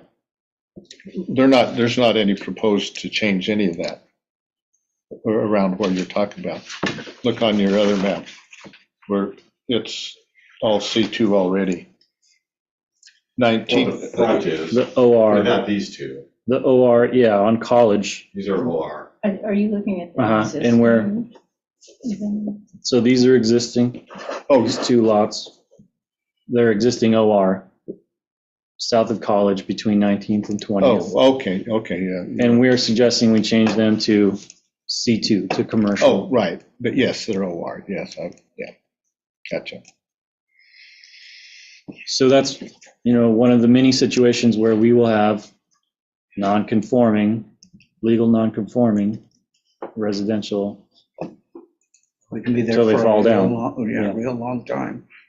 Well, Well, I don't, but we're trying to aspire to some changes eventually, Yeah. you know? and- I mean, the property, just as a note, I mean, and it may not have to take so long.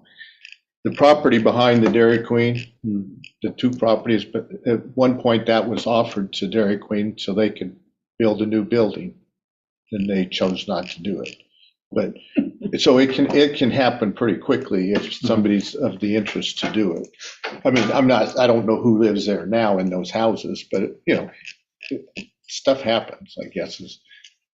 And yeah, I mean, I'm fine with changing that.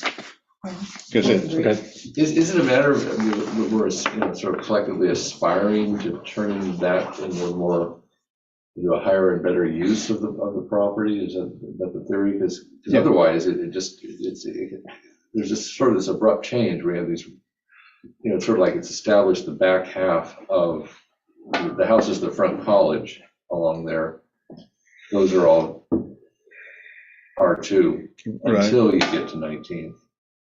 And are we just saying because 19th is already sort of a thoroughfare that's our aspiration is to build that out into The commercial. into a commercial use? Four corners? Yeah. Yeah, I think so. I think it is kind of a gateway into the downtown or into the city, the main street when you're coming from the north. That's a good point. And, so having kind of, it's going to have a lot more traffic, I think, as the city grows a little bit more. So now, those are probably better suited for commercial than to have residential right on that corner. That's going to be a busy intersection. Mm-hmm. It is. If I just add, I think if you're looking big picture, we're looking to rezone a lot of that office residential, which is a commercial zone. We kind of need to make up, and we're making some up with the C3 on the east end of town, but we are trying to make up some ground with losing so much commercial, with losing that office residential. And so this was one area where staff felt like we could maintain that commercial district or maybe keep that as that C2. C2 is kind of the compromise. Quite so much of the commercial with that big swath, everything west of there going to residential. So we're trying to kind of balance that out. But again, at 19th Street, you got multifamily up above, and to the east there, you've got this great split off of the highway right there just east of that where the city's welcome sign is. Yeah. That really gets underutilized in my opinion right now. Very few vehicles go up that direction, split off there, because it doesn't go anywhere other than to a pretty residential neighborhood, but really if that was zoned and really utilized as commercial, I think you could see a lot more people taking that off ramp and accessing those businesses that are be located.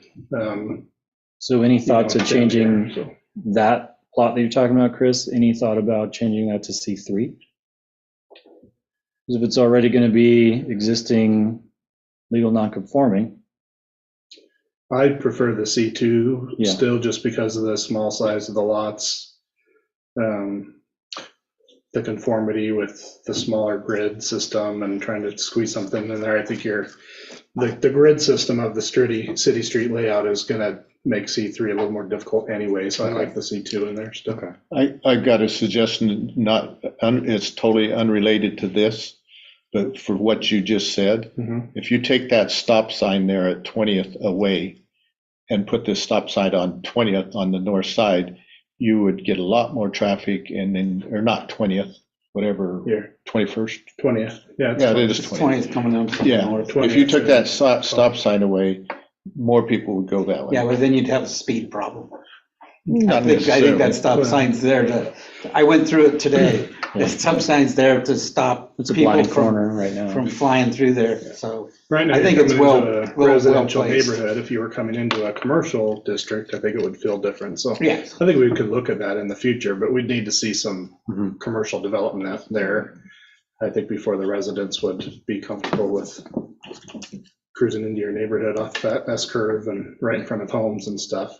But if it was a business, that might feel different for sure. Well, I want to say thanks, Chris, for bringing that up because that's really important about the fact that OR is essentially commercial. There's a commercial zone, and We need the space. the economics opportunity analysis reads through there and says, "Oh, you're doing fine on commercial right now.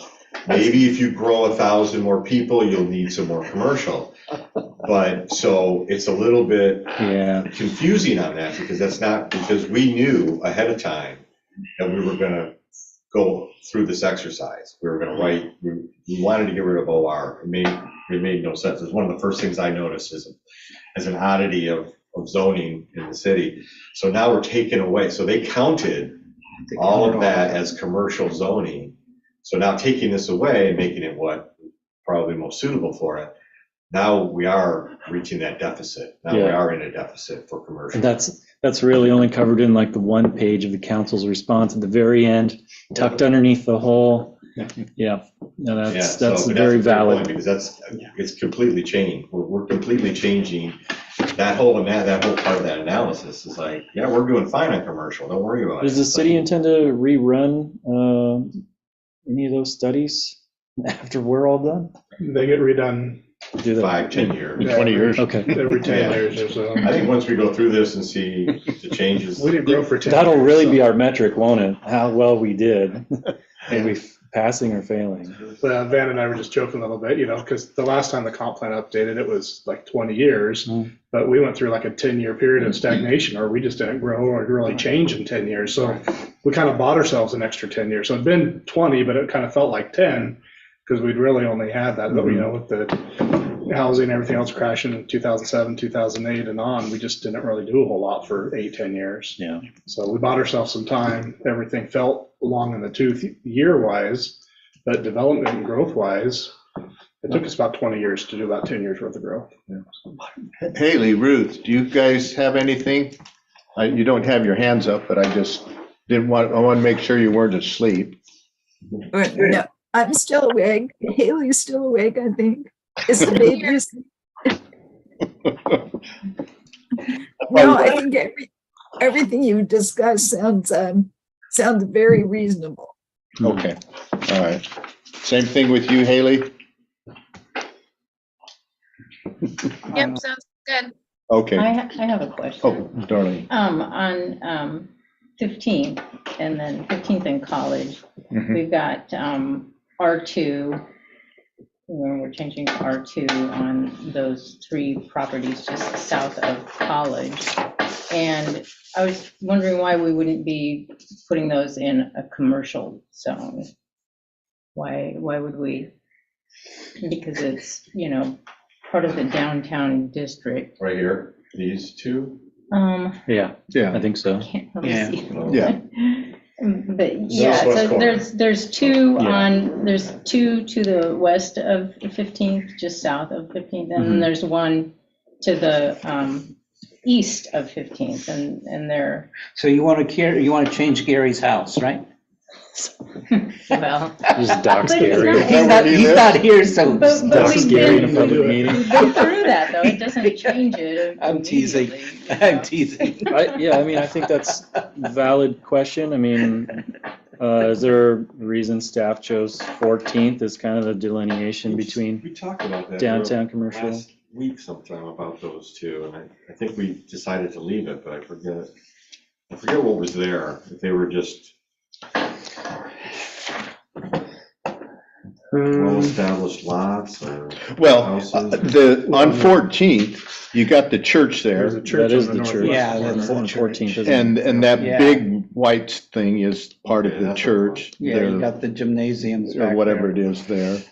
Yeah, Yeah. that's a 100-plus-year-old oak on that property too. I mean, Well, to see But that part of go- that building and- probably is commercial. too. Well, if you read the history that was done and the study that was somewhere around 2000, a little before, that building dates back to the 1880s or Yeah, something. I could believe So that. that's something that we can rezone it all we want, but it doesn't mean anything.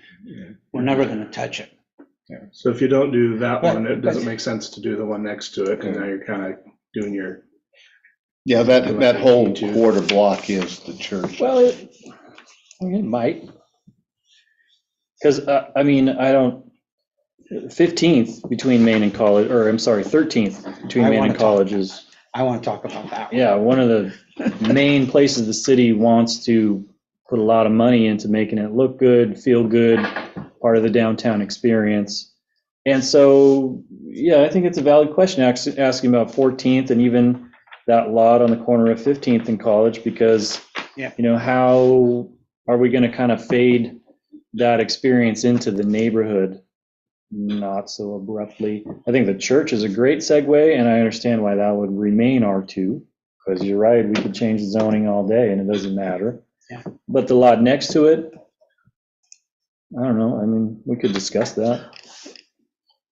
Well, when I talked about the 3 properties across the main street from it, the next thing I was going to say was do all 4 of those as C1 as well.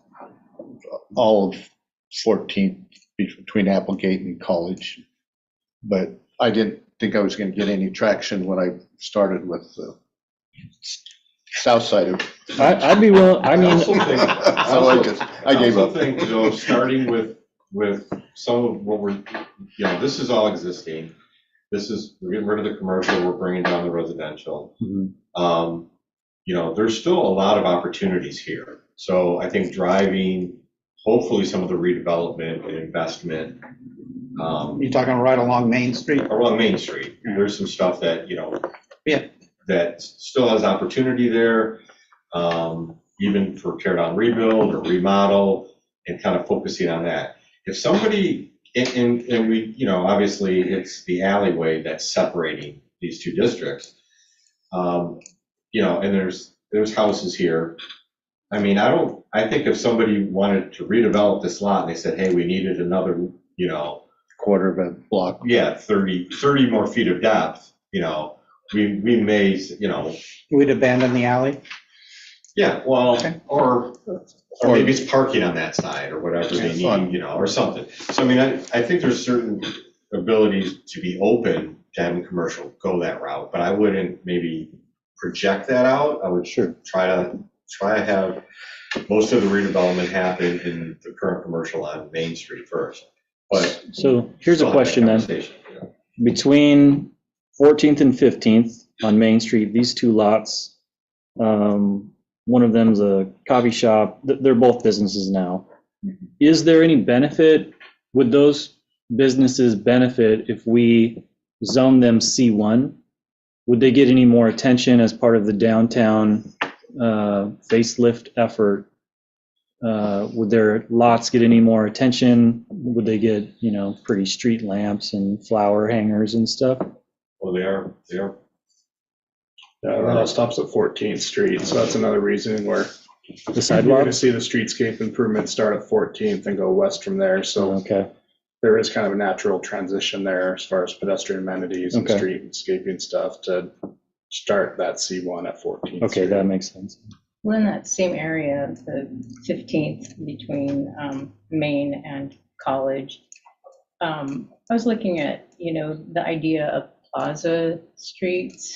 I was in Portland last Friday, and my husband and I just went walking around while we were waiting for our car to be done, and we walked into our old neighborhood in Southeast and came upon, things that have happened since we were there. And there's, 2 different places where we have street plazas where they've just closed off a section of the street. If you guys want to take a look, on one of them, they use the wine barrel stays like they have down at Compton to close it off, and the other one they've got planters. And it was morning while we were there, but there were people kind of wandering through, and there was a coffee shop on one corner. And I know it's like, that's not supported now, but is that something that we would, I also think about that in another location, 12, just between the Methodist Church and. Well, that could work because the 12th is cut off anyway. Right. The street doesn't go through. You just cut that off and everybody stays on College to get where they need to go instead of coming out to Main Street. Yeah. So how do you, what kind of zoning would allow those kind of? I Would think that be C1? Any of the commercial would allow for that, really, but specifically in the C1, I think when you look at the Main Street plan, when we're looking at parking and pedestrian amenity type things, we'll have some pretty specific language in the C1 that's going to be a little bit different than in the C2 and C3.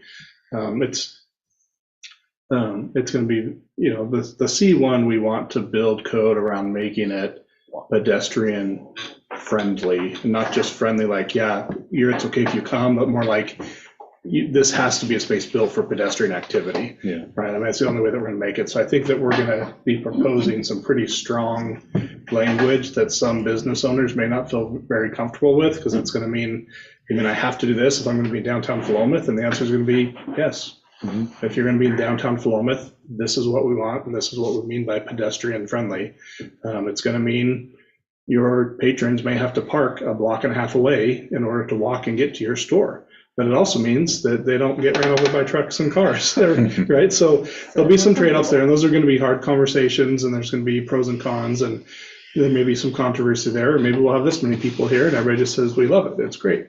So, but I think specifically in the C1, we'll see some recommendations there, and if not specific things with the zoning, definitely as we move forward in that code language, we want to look at those. Okay. There's some alleyways, there's some other things that are great candidates for that as well.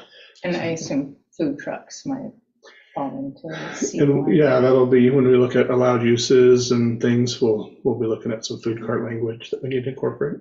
Okay. There's a lot of circulation issues in and around there. What, I mean, I pass through it on a daily basis through that space. But I want to talk about 13th. Okay. Okay. Can before you do that, can I just throw this out, and probably everybody knows it, and it may not change any of our thinking around 15th, is we do need to remember, at least presently, that is, I guess you'd call it a truck route, in that the log trucks go back and to that, storage area. So I don't know if that affects our thinking about commercial, residential, or, that kind of thing. I mean, it definitely is residential where we're talking about making it R2. So they've been all right with it forever, at least people that live there, but college is very wide. Me being newer to the city, I mean, less than a year now, to actually Philomath, is there any plans ever to open up the back access to that property to get those trucks off of that road? Off of 15th? Because when we talk about creating a pedestrian environment, people are going to have to be parking in and around 15th Street to be able to walk into the downtown area. And I know there's a road on the track maps, or on the maps, but I don't believe it's developed.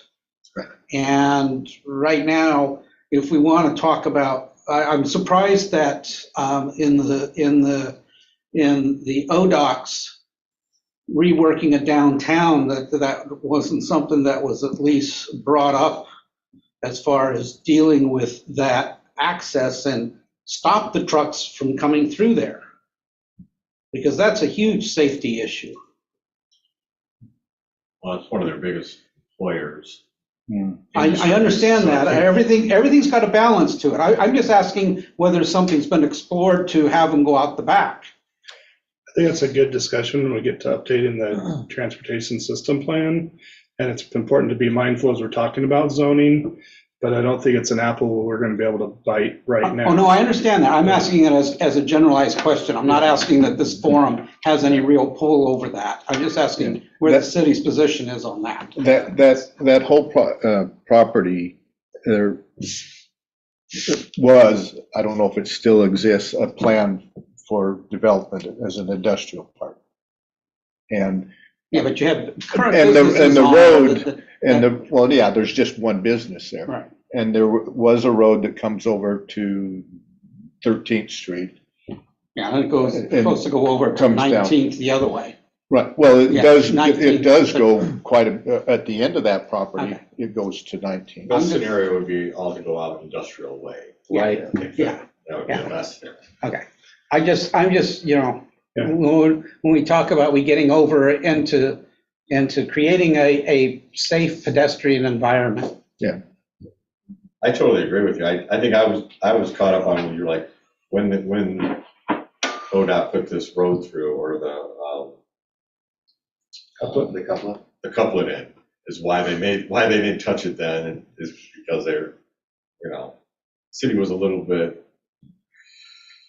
It's not going to be an easy pill to swallow. So there's conflicting positions and the conflicting powers, and having a business in town that employs a lot of people is just as important as a lot of stuff we're talking about. So I get the balancing act. That's all I ask. I can tell you this much. It was not even a matter of discussion when we updated the TSP in 2018. We didn't even talk about it. Okay. So it's just not been on the radar, but I think when we go to update again in a few years, we'll have that conversation. I mean, it has been that way for That- Yeah, as forever. long as I've ever That been. mill's been there longer than most This of Wilmouth. is a lumber town, right? Yeah. I mean, I'm coming in from outside from another environment, beating on a lumber town. Well, I'm beating on sacred ground, But right? They might need a carrot too, and that carrot might be a tax abatement. You can do that. So I recognize it. Okay, can we talk about 13th? yes, I'm sorry. I said that, but 13th, north of College. I think if one of the things is in reading this document, the urban framework, is trying to create as much a focal point of 13th and Main and 13th and Applegate, less so, but 13th and Main in particular, and taking those two that we're talking about, the R2 that are on either side of 13th, just north, I would argue that the one on the west and probably the lot that's going to take you to the Methodist Church property on 12th, that those I would be interested in looking at those as being the C1s as well. I made that note also. Yeah, and I would almost argue, I would take the two R3s that are further north than those, that are between 12th and 13th, so it pushes it all the way up to the railroad tracks. I mean, one of the key elements of this thing is talking about public spaces, and you were talking about your walkway. Having a public square in this town. There is no public square in the center of this town. There's possibilities of maybe using a lot there that's behind the, there's a lot back there behind where the Dirt Road Brewery is, that maybe you could make into a park area or something. But right now, that's the dead center of town. That's the dead center of where we want everybody to be. And I don't see this pushing out enough for the future, whether it would happen today or not. Everything we're talking about may not happen. right. But having those, because the properties, the buildings on those properties, I mean, are reaching the end of their serviceable life. A couple of them, and one may be historic, I don't know. The one right by the railroad tracks. They look like they're 100 years old. They're actually Yeah. in good shape. I just Yeah. drove by them. Okay. Yeah, I was pretty impressed with them. But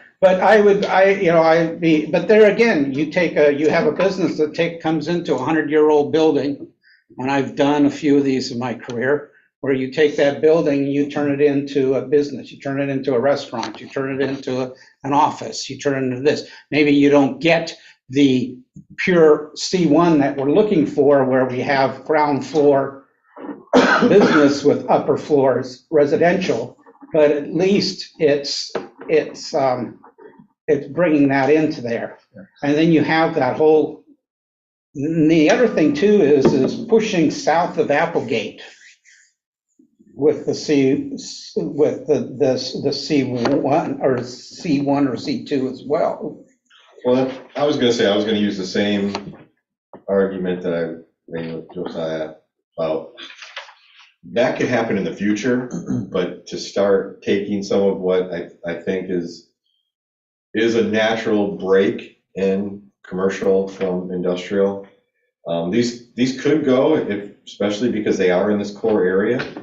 But we are adjusting a lot of these right now. So we're Right. trying to push, we're creating quite a bit. Are we getting the 25 acres we're supposed to get? Isn't that what it is? Isn't Oh, it? for the CF, for the climate friendly? Yes, I thought, isn't it somewhere around 25 acres? Yeah, but we haven't, I don't think you settled on that yet, but again, I mean, It'll be an overlay, but to your point, I guess, I'm looking, here's existing, it's currently office residential. Yeah. Right, and we're proposing that we go to R2 on it. Yeah, I would argue go commercial, go on those particular lots. What do you think about the ones up here, Well, that would have been an added bonus, but I'm not gonna follow my sword on those two. The one by the railroad tracks This on one. 13th, that one, it's sort of historical. the It's, second one is definitely historic. It's on a registry, I think.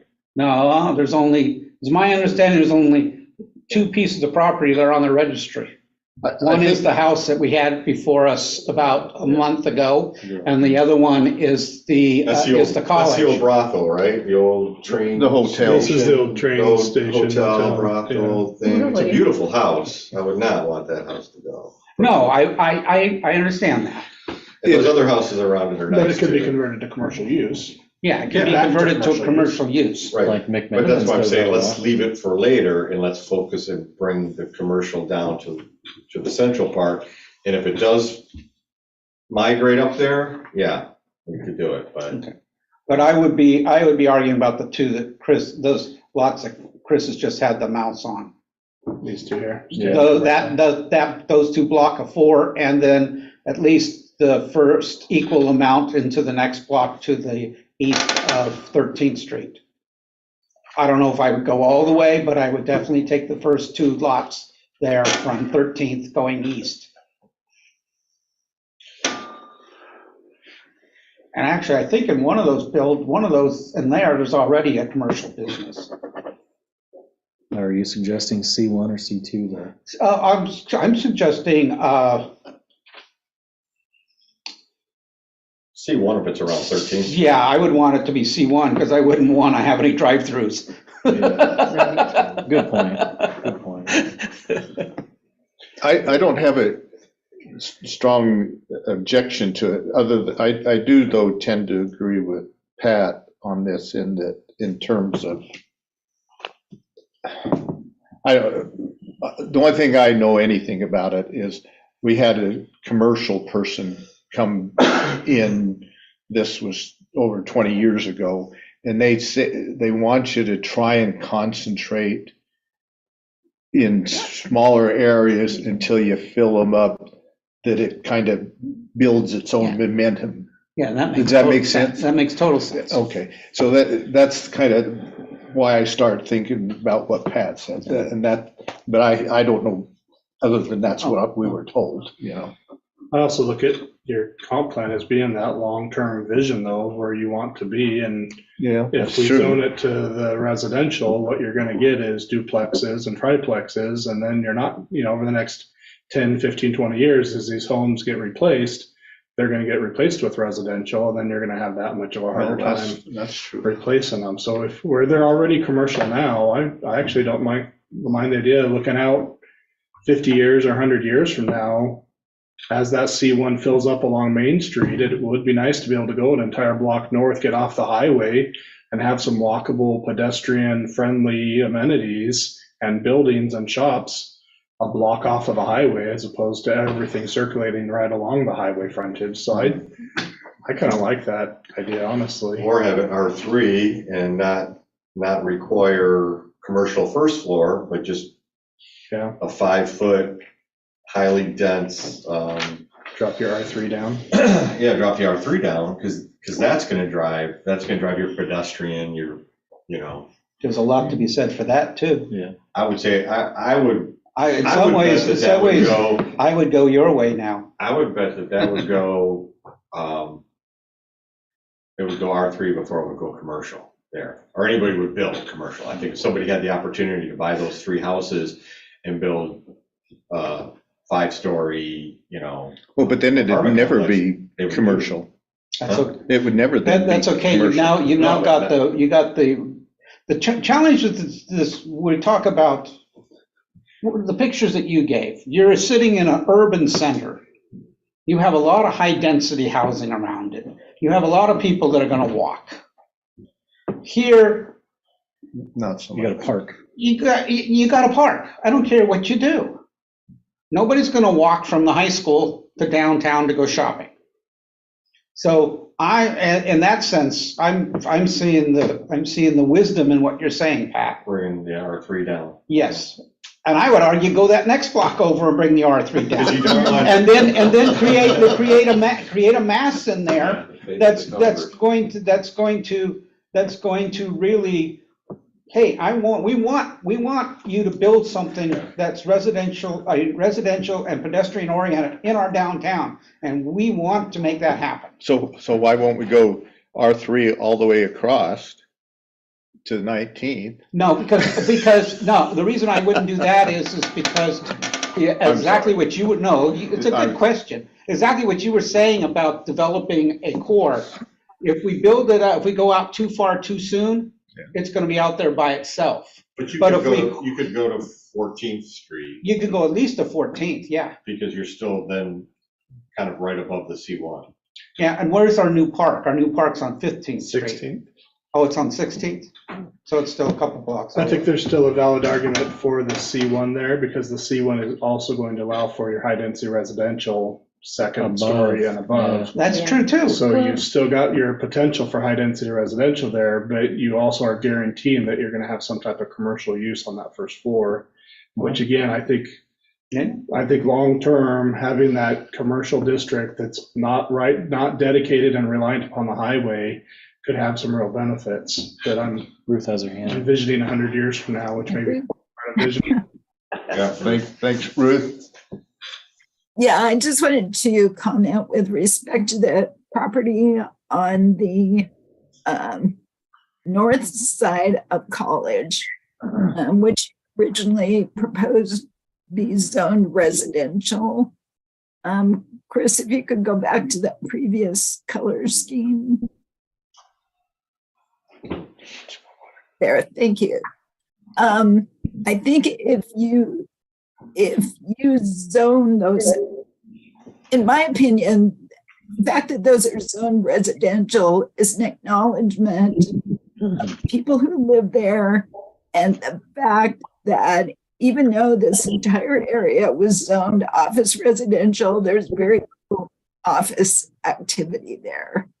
And I think you would get a lot of pushback from the people who live there if you were to zone it as commercial.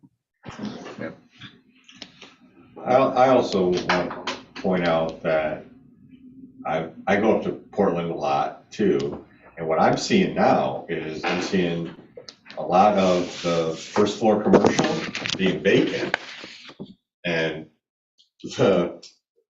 all of the housing above is full. People walking everywhere, but there still is no, there's no, the commercial is vacant. It's all for lease, because I think there's too much. So that's, I mean, you could create something where it's too much, and now you might have something in there, but now you have vacancies along your main street because those that would go That's there. true. Going but back to what I Portland said. has a number of issues that is driving their commercial. No, but I'm just saying. Can't keep your windows in one piece. Yeah. That makes it difficult to have a business. No, but again, you're talking about putting some commercial in somewhere and Valid leaving point. vacant out, Yep. Yeah. you know. And what Pat's talking about is in neighborhood. Downtown's a disaster in Portland, but if you get out in the neighborhoods, and there's a lot of this. There's a lot of mixed use. Yeah, a lot of mixed use, and Yeah. it's There's no broken windows. They're just vacant. I've got 3 adult kids Okay. that all live in different neighborhoods, in northeast and southeast, and it's the problems are downtown. Mr. Green. I was just gonna second what Pat said. It's not just Portland. I mean, I've seen this all over where if you build too many of these, that you definitely have vacancies, regardless if it's in a good part of town or a bad part of town. I've noticed the same thing up in like the Seattle, Bellevue, Kirkland, Vancouver areas. Thank you, Well, we want Haley. to see a high rise. We'd love to see the residential there. Well, 4 or 5 stories of residential. do we want to, We don't want to go C2. do we want to leave it like it is for now, or is there a strong opinion to do one way or the other? I'm just trying to move us along Or we can just put it on the back burner and bring it up later. and talk about it more. The part that I like about kind of the commercial side of it is these pictures that Darlene brought it or showed us. And that 12th Street where it's a dead end there, in my mind, doing something that way, I mean, seems like that would be almost a no-brainer. Right. At least physically, it could be done. Whether somebody, a business person, would want to attack that, I mean, that's another question. But certainly in a physical sense, that would be a great place to do that. And I'd like to say also that, like Chris, I like, the idea that it's a little bit away from the truck traffic, so it's a more pleasant pedestrian environment, and so C1 would, accommodate that, but I understand the concept of using R3 also, so I kind of think just leave it and ponder it a while, come back to it. But we all agree it's R2 is not the choice. We are going to go C1 or I agree. We R3. don't want duplexes there, because they'll be there for 100 years. Okay. Is that, I would is that argue, including the lot on 14th? yeah, I North would College? argue that as well. I would argue, go ahead. Two things. One, as you're trying, remember that your current plan to rezone is just a piece of your puzzle and your planning tool. Your other one is your comp plan text, where you can have a policy that adapts or fosters, encourages just what you're talking about, moving away from Main Street to create those. And that allows that a property owner who's not zoned to identify that comp plan policy. That's my lot you're talking about. So you're talking about some in the future. We didn't zone it today or in this process, but our comp plan policies support that. So when that property owner comes in for a zone change, they can point to that policy to say, this is part of the vision for the future that you identified back in 2023. So you didn't rezone my property. You're trying to balance a lot of things, also residential needs, and you're moving a lot of residential to commercial. How does that affect your housing needs analysis and make sure you have plenty of residential too? So, but you can identify these values and give that property owner the opportunity, because you put it in your comp plan that this is a value. So we didn't zone it, but we recognize and encourage that. So when it comes up to the applicant that says, rezone mine, I want to do this thing, this development, they have some support that they can point to. Just keep that in mind too. It's not just That's what I about was this saying at the thing. beginning about doing the comp plan, or doing the comprehensive plan map. Yep. Is exactly what you just said, is right now it's R2, there's a policy in there that says, we would like to see some high density in our downtown, but on the comp plan, it's R3 or it's C1 or C2, probably C1. Yeah, well, actually, it's not R3, R2 now. We're wanting to rezone it to Yeah, R2. okay. Right. Right now, it's. So if we're looking at Office, change, residential. then either one of those zoning, again, the policy's gonna support it too, because it's gonna be for mixed use, walkable, pedestrian, high density. So all of our policies will point. I'm reminded of something else we talked about at the last meeting to encourage these zone changes, because we had some discussion about what does it take for someone to come to the commission tomorrow and say, currently I'm zoned whatever OR, and according to the comp plan, you guys want me to be R2 or R3 or whatever. I want to make that zone change. Well, it's going to cost them, what, $3,200 or something just to go through the process and comply with the comp plan. But we had talked about some encouragement for people that are going to be rezoned or want to be included in the rezoning process of, the comp plan changes as waiving those fees. Is that some of what we talked about in the last meeting? I'm not sure it was all accurate or if we're all on the same page. Is that a common practice by the city, or is that something that is the city intending to use that as a tool as part of this process? Do you know? So what I think I'm hearing is, can we have a legislative process that identifies certain base designations, comp plan policies, make some changes, but also rezoning, and in that process allow private property owners who may not have been within the zone of change, whether they're internal or peripheral, to say, hey, I want to get in on this zone change. I want to also be C1, or I want to be R3, or whatever it is that I want to be, that the city would allow that suggestion, that applicant proposed that. I think that's the answer to that is, sure, you can. That would be part of the public hearing process, so that applicant come forward, that person, property owner, say, hey, I notice you're doing this.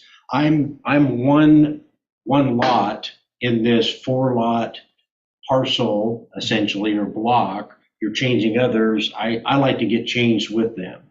And then, the planning commission can listen to that, and you can do an amendment to your zone change map to include that. Then, of course, if it's approved here by recommendation, then the city council could review it and agree to it. So that's part of the flexibility. I'm talking about the costs specifically. And then they wouldn't have to pay anything. Well, Okay. they would be part of the legislative process. Okay, I see what you mean. If that's what I think Okay. I'm hearing what you're saying. And sure, property owners often come forward and say, I'm on the go another half a block and pick me up too, because that fits into my development plan, and the city can do that or not. I mean, at that point, it's more about, is that the highest and best use? Does that meet our vision? Does that meet our code?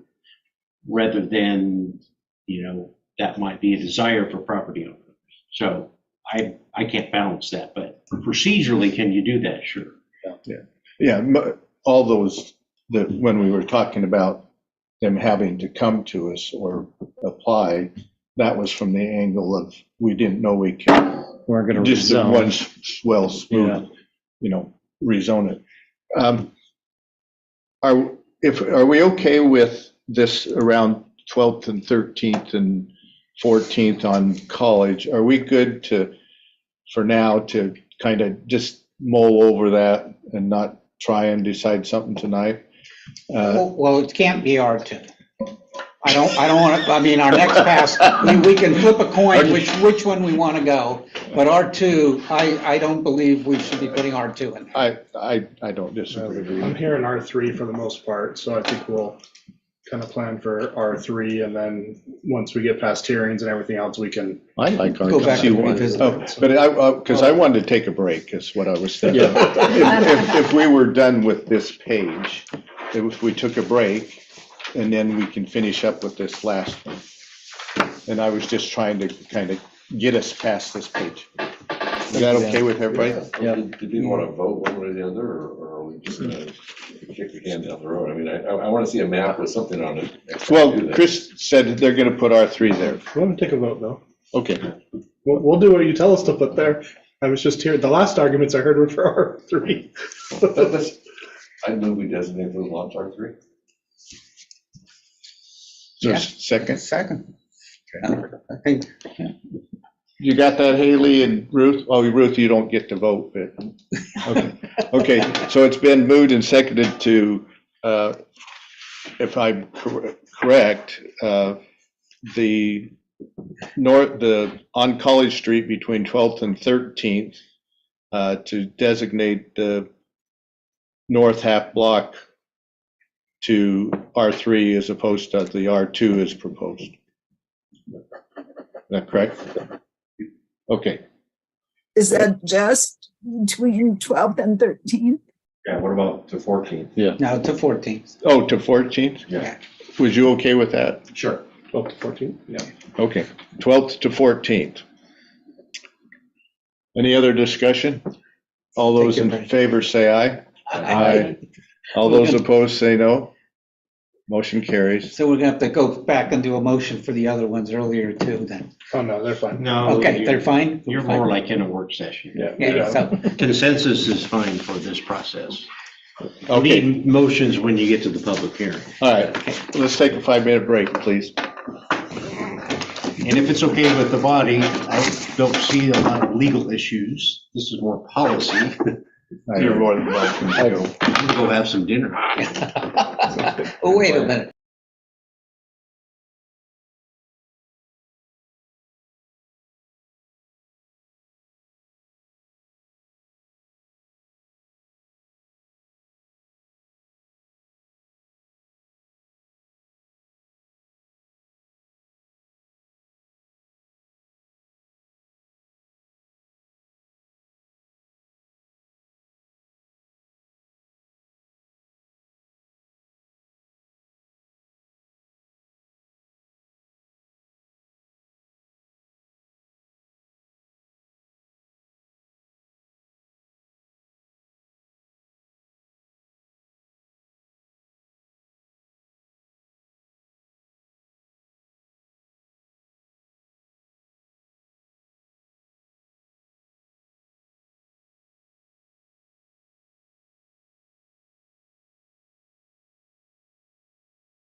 Okay, Yeah, we're back to our meeting. We're back in session. So we're now to the last and the westernmost map to talk about. Is there anything, Pat, you want to say about it, or does anybody want to? I remember you guys brought up possibility of taking this to C3. I still think it's something, I would argue that once we get into the actual code language and we've got that put together, then we can come back and re-explore what we're gonna do with that.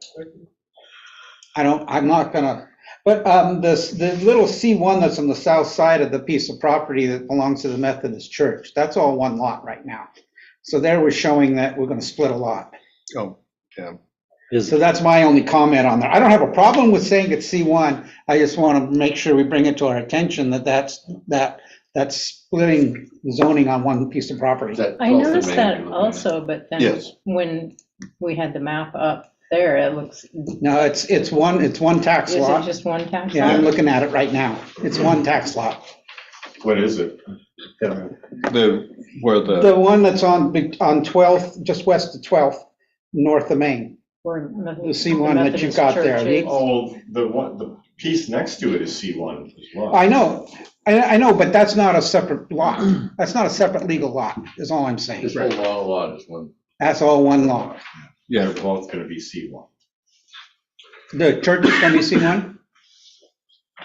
No, this right here, this is all No, the north side of the street.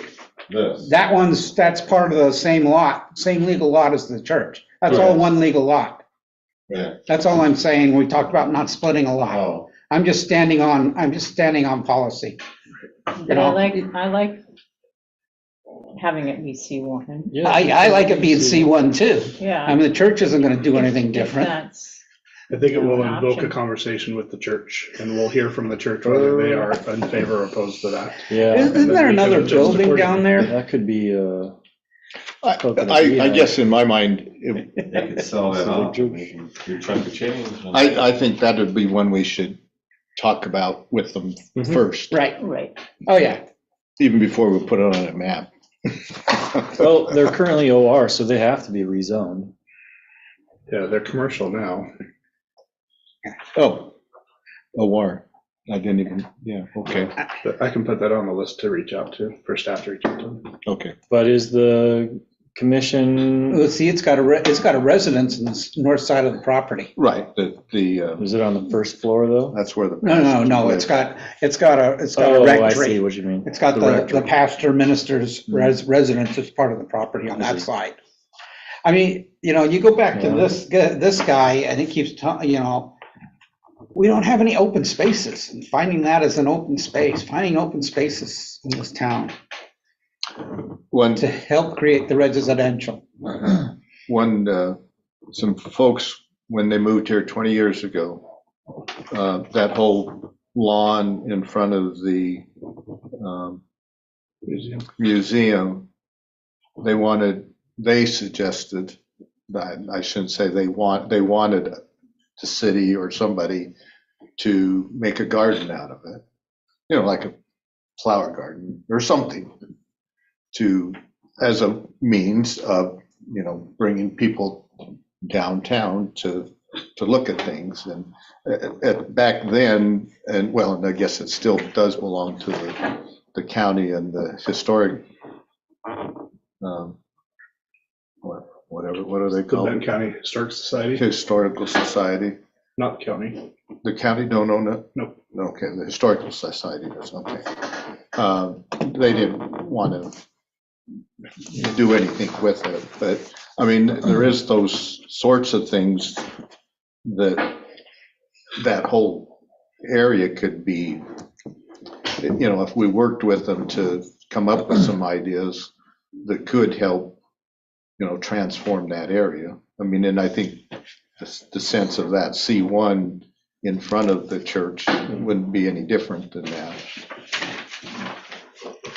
But, so, Tim, was you saying don't zone it that way? Or, oh, no, you were just saying we're cutting that, We're cutting that particular, that's the only lot we're cutting in half. yeah. That's an existing within the city. That's all I'm saying. Okay, okay. Tim, can you pull up this triangle? I Um, can't remember if it was C1 or C2. Anyone else?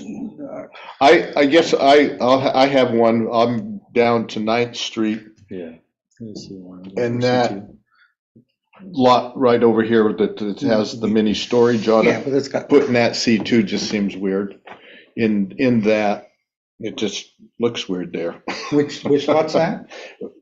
Next to the city hall here, the property just west of us, on the corner of 9th, Oh, 9th and, on the south side of the road. yeah, I was looking at that. What, Oh, What else would it be? Well, it was industrial, but, Oh, I mean, I mean, it is a storage area, probably, which would constitute industrial. yeah, why doesn't it just stay light industrial?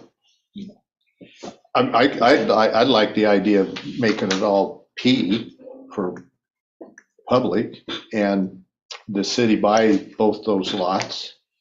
And in the second building below, we could have a youth center. well, that's an interesting You, Mr. idea. Ambitious, asking to be on another committee. But I don't know, I just thought that making that C2 just seems kind of weird on that corner. Other than, I can make an argument that the corner on the west side of that road could also be commercial. Now you get 4 corners of commercial at that intersection. Well, that's true, there is just a house there on that big lot there. And that lot's been for sale for a number of years on and off in the current zoning, and not a lot of interest in development. But for that to go commercial, give you a nice 4 corners there. Well, Well, why don't we do that? well, that's what he's done. Yeah, no, let's make that change here I'd and be now as okay a with that. placeholder. and right next to that, to the left, that's the winery, right? And, yeah, Yes. okay. That's common. And so everything west of there, at least in the purple, in those smaller lots, that's all developed. Right, with industrial, okay. So I'm okay with doing commercial. Because right to your point about the city Southeast. buying property, when the city buys property, it becomes publicly zoned, and it doesn't really matter what the previous zone was. We'd consider that before we would purchase it. But, I think short of the city buying property up, which we're getting in a bad habit of doing, but short of that, I think you'd try to plan for private development as much as possible. Yeah, no, I was in part wishful thinking, but just making it, like I said, I like to square things up. So I'd do that with both of those lots if I did that. Okay. But commercial, everybody okay with C2 on the southwest corner of Applegate and 9th? I am. I'm good. Yep. What Okay. about this piece too, C2? Well, in my mind, that'd be okay too, but I don't, that's one little lot that was my issue, it's so tiny, Yeah. Maybe so, Yeah, it seems like it'd be, rather than have industrial sandwich between C2 and city property. Yeah.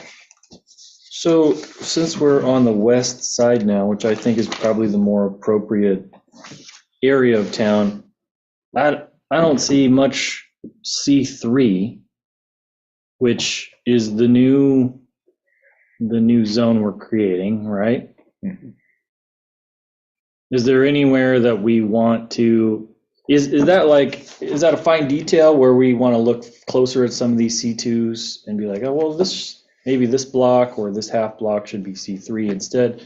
We don't have C3s on any of these maps, but we're creating that as potentially creating. Yeah, but then we're on the extreme east end of town, but yeah, I'm with you on that. Yeah. well, so we did talk about, and Gary This- suggested it. yeah, for the frontage, way down on Main Street on Yeah. that. Well, Is this one possibly going to C3? Yeah. But And I this, mean, after we get a little more into it, because I'd really like to see that one go C3. C3 is, And then we talked about the piece of property that the lumber owns. Right. What is it that they want to do with that property? R3, don't they? They want to go R Industrial. with, huh? Industrial, light industrial. Yeah, they own part of it's it. R3 right now, but they want to, They want it to go, Oh, they right, want that's right. light industrial. It is R3 Okay. now. Right. That's, okay, That's I must fine. remember.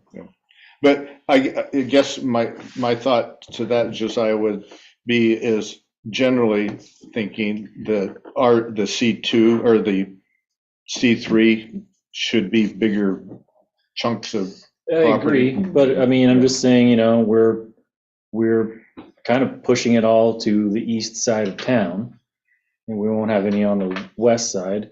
Well, Is that something we want to discuss, consider? if we've talked about doing that. Yeah, I mean, Yeah, no, no. I guess it's probably the only plot that fits, huh? That particular, yeah, this particular one that's here, In the middle. yeah, the one's in the middle. I don't know, And but even, yeah, this one's harsh. Since they're both. was everybody okay with pushing down that, next to City Hall here, that C2 down to the next block or the next property as well? I take no exception. Yeah, agreed. I was. I got it in my notes. Oh, you already did that, okay. Done. I heard consensus, I moved on. The motion passed. Move Sorry. on. Okay, all right. What are your thoughts on the two lots between Applegate and Main Street in the far west end of town? The current development out there is gonna be the clinic is gonna be there. Yeah, It's definitely outside of like the walkable, easy downtown, right? So you're talking about driving. So now you're kind of distinguishing between a C2, your drive-throughs, smaller parking lots, kind of combined, stacked, as opposed to like the big box that comes in and has a big parking lot area, maybe some strip mall associated with it, but you're looking at a big box coming in, which the clinic kind of is, that big box. The clinic's not really strip mallish, right? It's the big destination with the parking lot around it. right. So that would fit within the C3 in my mind. Yeah, it could be either You're talking one. a lot just to Yeah. the east of it. Clinics Yeah. clinics will be allowed in both the C2 and C3. Yeah. What do you think about the? We haven't decided that. Maybe consensus right now. It hasn't decided Do you have any that. concern about the C3? What are you doing? Both of those? I just, the traffic is moving along at a pretty good clip when it comes in there. And so I think traffic flow would be difficult if you're having a lot of, That's why the cops like to sit right around they there. don't sit there often enough. Not anymore. That's for sure. Fly down there. right out here. Summertime. Because, when my husband and I ride our bikes in and we need to get from, Yeah. the south side of the highway to the north side so we can go up 7th, just Yeah. getting over is nerve wracking. And I think adding, a high traffic use in here would be difficult to. Well, the highway accommodate. department don't want one anyway, either. You'd have to have some type of pull out or something. You have a deceleration lane is what you Right. do Right. on the north side of the road. I mean, one of the issues of coming into town from that direction, you don't see anything, and all of a sudden you come through and the town opens up in front of you. Yeah. Unfortunately, what it opens up in front of you right now is industrial, light industrial. It's not like it opens up. Yeah. I would argue that if I was a developer coming in and wanting to do something, I would really be interested in that piece of property. The only drawback of that piece of property is it could be a little bit bigger, because that's the only piece of property in this whole town that you have both east and west traffic on. If you build something there, you're going to have visibility to it before you get to it. So it's not like, oh, shoot, I want it to go there. Mhm. And so the disadvantage for any developer is going to be your customer base is going to be more people going to the coast, where on the eastern side of town, your customer base will be more people that's going to stop in town and go to the coast. So your customer base is a little bit smaller. Or LC people. Or LC People who people. live in LC. So that there's a lot to be said for that particular lot from a business standpoint, whether it's a C2 or C3, I don't think it's going to make a whole lot of difference. I mean, because I think one thing, and I mentioned ODOT, and I don't know how much Chris wants to talk about it, but I think for us to get things through them would be on bigger lots, rather than if there was broke up with 6 different lots and they all wanted access, that probably never would happen. Getting one lot or one access on the south side, that probably would be a big accomplishment at the present time. Well, the Dollar General did it. Well, that's in here. It's right next to it. yeah, it's the next lot over. They had existing right of way. They had, Or yeah. They had existing access rights. From both north and south side? Yeah. That Yeah. lot doesn't. Well, See, you that, know, if ODOC is going to take a piece of property and say you can only have access to one side, it's fundamentally killed whatever we're going to do. We can make it whatever we want to, but the bottom line is if they're not going to allow on a piece of property that's accessed by the vehicle without having people jump through hoops, you are going to limit the customer base for those people. oh, yeah. And if you don't want growth, go for it.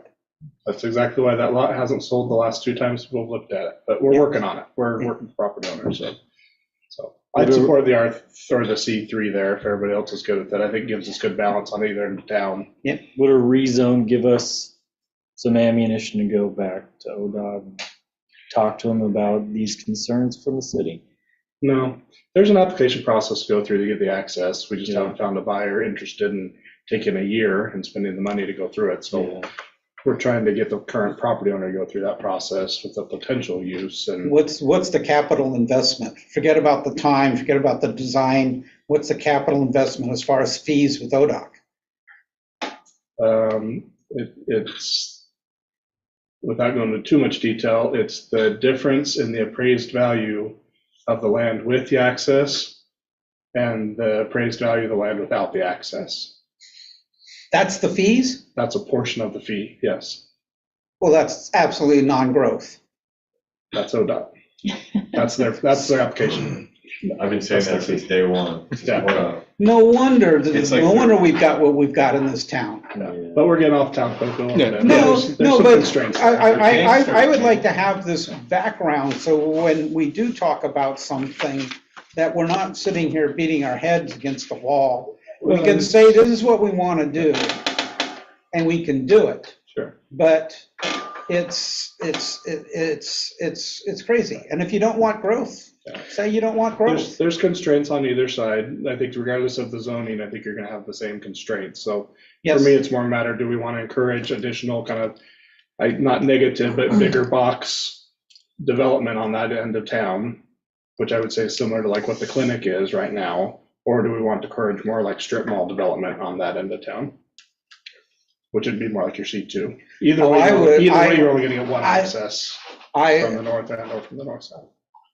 One from the north and one from the south, or just one? Potentially one from the north and one from the south, but at least one from the north.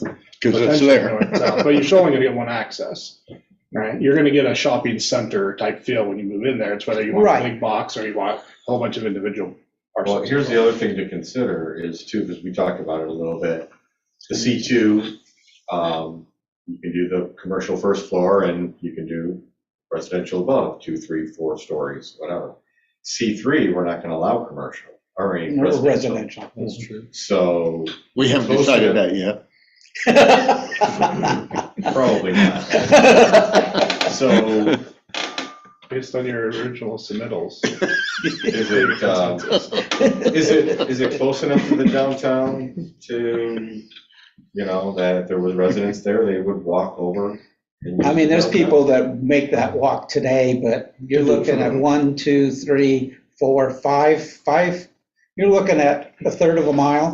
To get a cold beer, yeah. They do that for the wine walk. They go all the way out there. Yeah, I think that's walkable, you know. No, I think it's mean, walkable, but what percentage of the population you're gonna get that's walkable, that's going to provide for it? And that's what we need to, you know, we're always gonna find somebody that's gonna walkable. Yeah. Is it 5% of the population, or is it Well, 25%? Well, I guess It gives you options. it I grows. look at it kind of, I don't know if that's where Josiah was going with when he was talking about C3 is, wow, east of that, we've got a lot of C2 and we don't have any C3 on this side. So to me, two big lots that are there right now, I guess it makes sense to make it C3 just so you don't divide it up in a bunch of little things. I'm with you on that.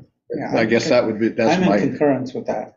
so I don't know if that's kind of part of what you were thinking, but. I mean, the walkability issue, I think is, I'm going to be honest, I don't visit this west side of town very often. I mean, you know, since Nectar Creek went away, there's really no reason to come down there. No reason. For me, anyway.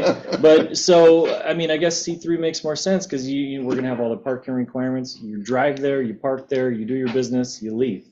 Yeah. Walkability, I mean, of course, you know, it needs to be part of the conversation, but we haven't even touched on ADA requirements and all that stuff that has to occur on all the sidewalks just to get out there.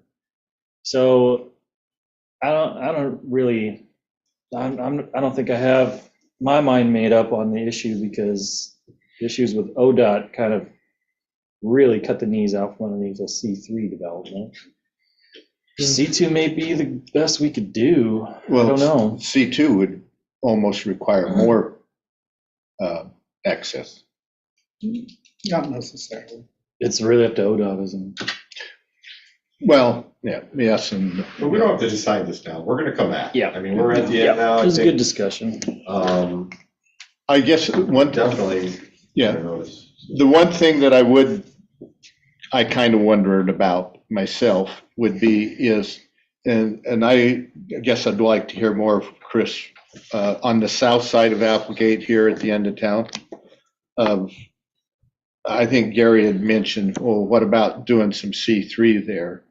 And you said something about, well, the lumber mill, they wanted to do something, or was it they just wanted to zone it that way and then nobody will do anything there, or do you have a sense? It's zoned R3 now. Right. There was some chatter and some renderings of some high-density housing there.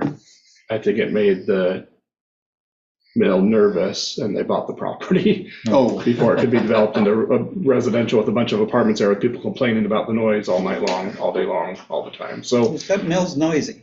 it is a noisy mill, but a commercial The sound development, goes maybe right they up the hill. find better use for commercial development than what they plan to do with it. So it may be worth reaching out to the mill. That may be one that staff could reach out to and have a conversation with them about intents. I know they've talked to Pat already about expansion of the mill, maybe for some storage, get an access road, have some storage yard kind of space there, which isn't a real high use of the property compared to like some commercial there, for example.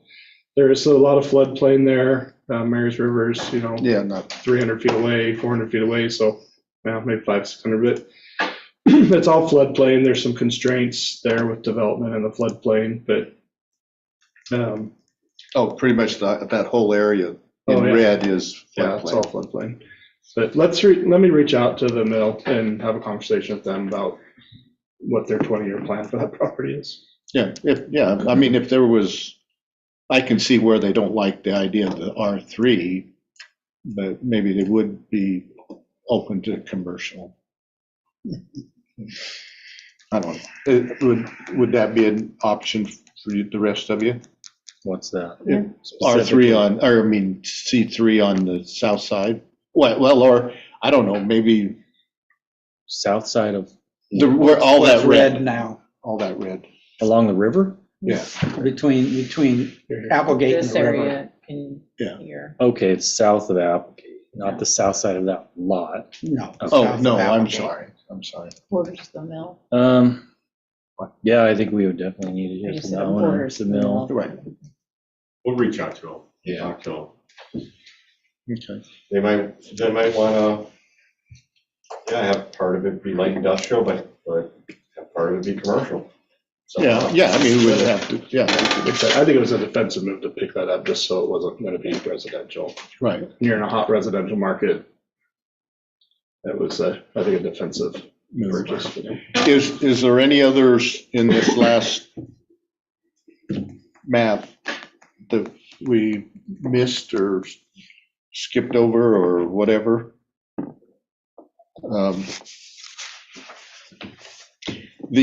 And I don't know that it really even matters, but down here where the water treatment plant is, where it's industrial, that spot, that where it's white there, is that gonna, I mean, that belongs to the city, doesn't it? No, back up there. There, yeah, below the brown. This, Yeah. that's light industrial. Or no, what is that? R1? Oh, that's R1 too? I think so. Is that light yellow? Yeah. Oh. I mean, okay, so it's not to do with commercial anyway. Okay. Yeah. I was gonna say, Should we rezone it to public? that's what I was gonna say, but it's not part of this conversation at this point. Yeah, we should. Kind of a Let's map just correction. update it to public. I mean, So along those lines, the park going in on 16th doesn't really show up on any of the maps as public, oh, yeah. but I don't know if that's actually official or not, if the city owns it now or what, but Oh, yeah. That's the veterans one we talked about. Yeah, That's a good point. Where, it's on 16th and the northwest side, it's just that one little lot on the corner. yeah, that should be public. yeah. So these two lots you were talking about that should just be public, are they owned by the city? They are. It's part of our treatment plant. Oh, okay. Treatment plant and the water intake. Yeah, and there's a few other city-owned lots that will be public, but they're residential, so we'll deal with those when we're talking residential. Right, yeah, properties. yeah. But Yeah, that one is commercial right now, so that's a good catch. At 16th and College. Ruth or Haley, is there any of these, anything that we missed that you wanted to talk about? I'm looking at that light industrial area on South 9th. Should that be commercial or did you want to leave that as light industrial? we talked about a couple of those lots.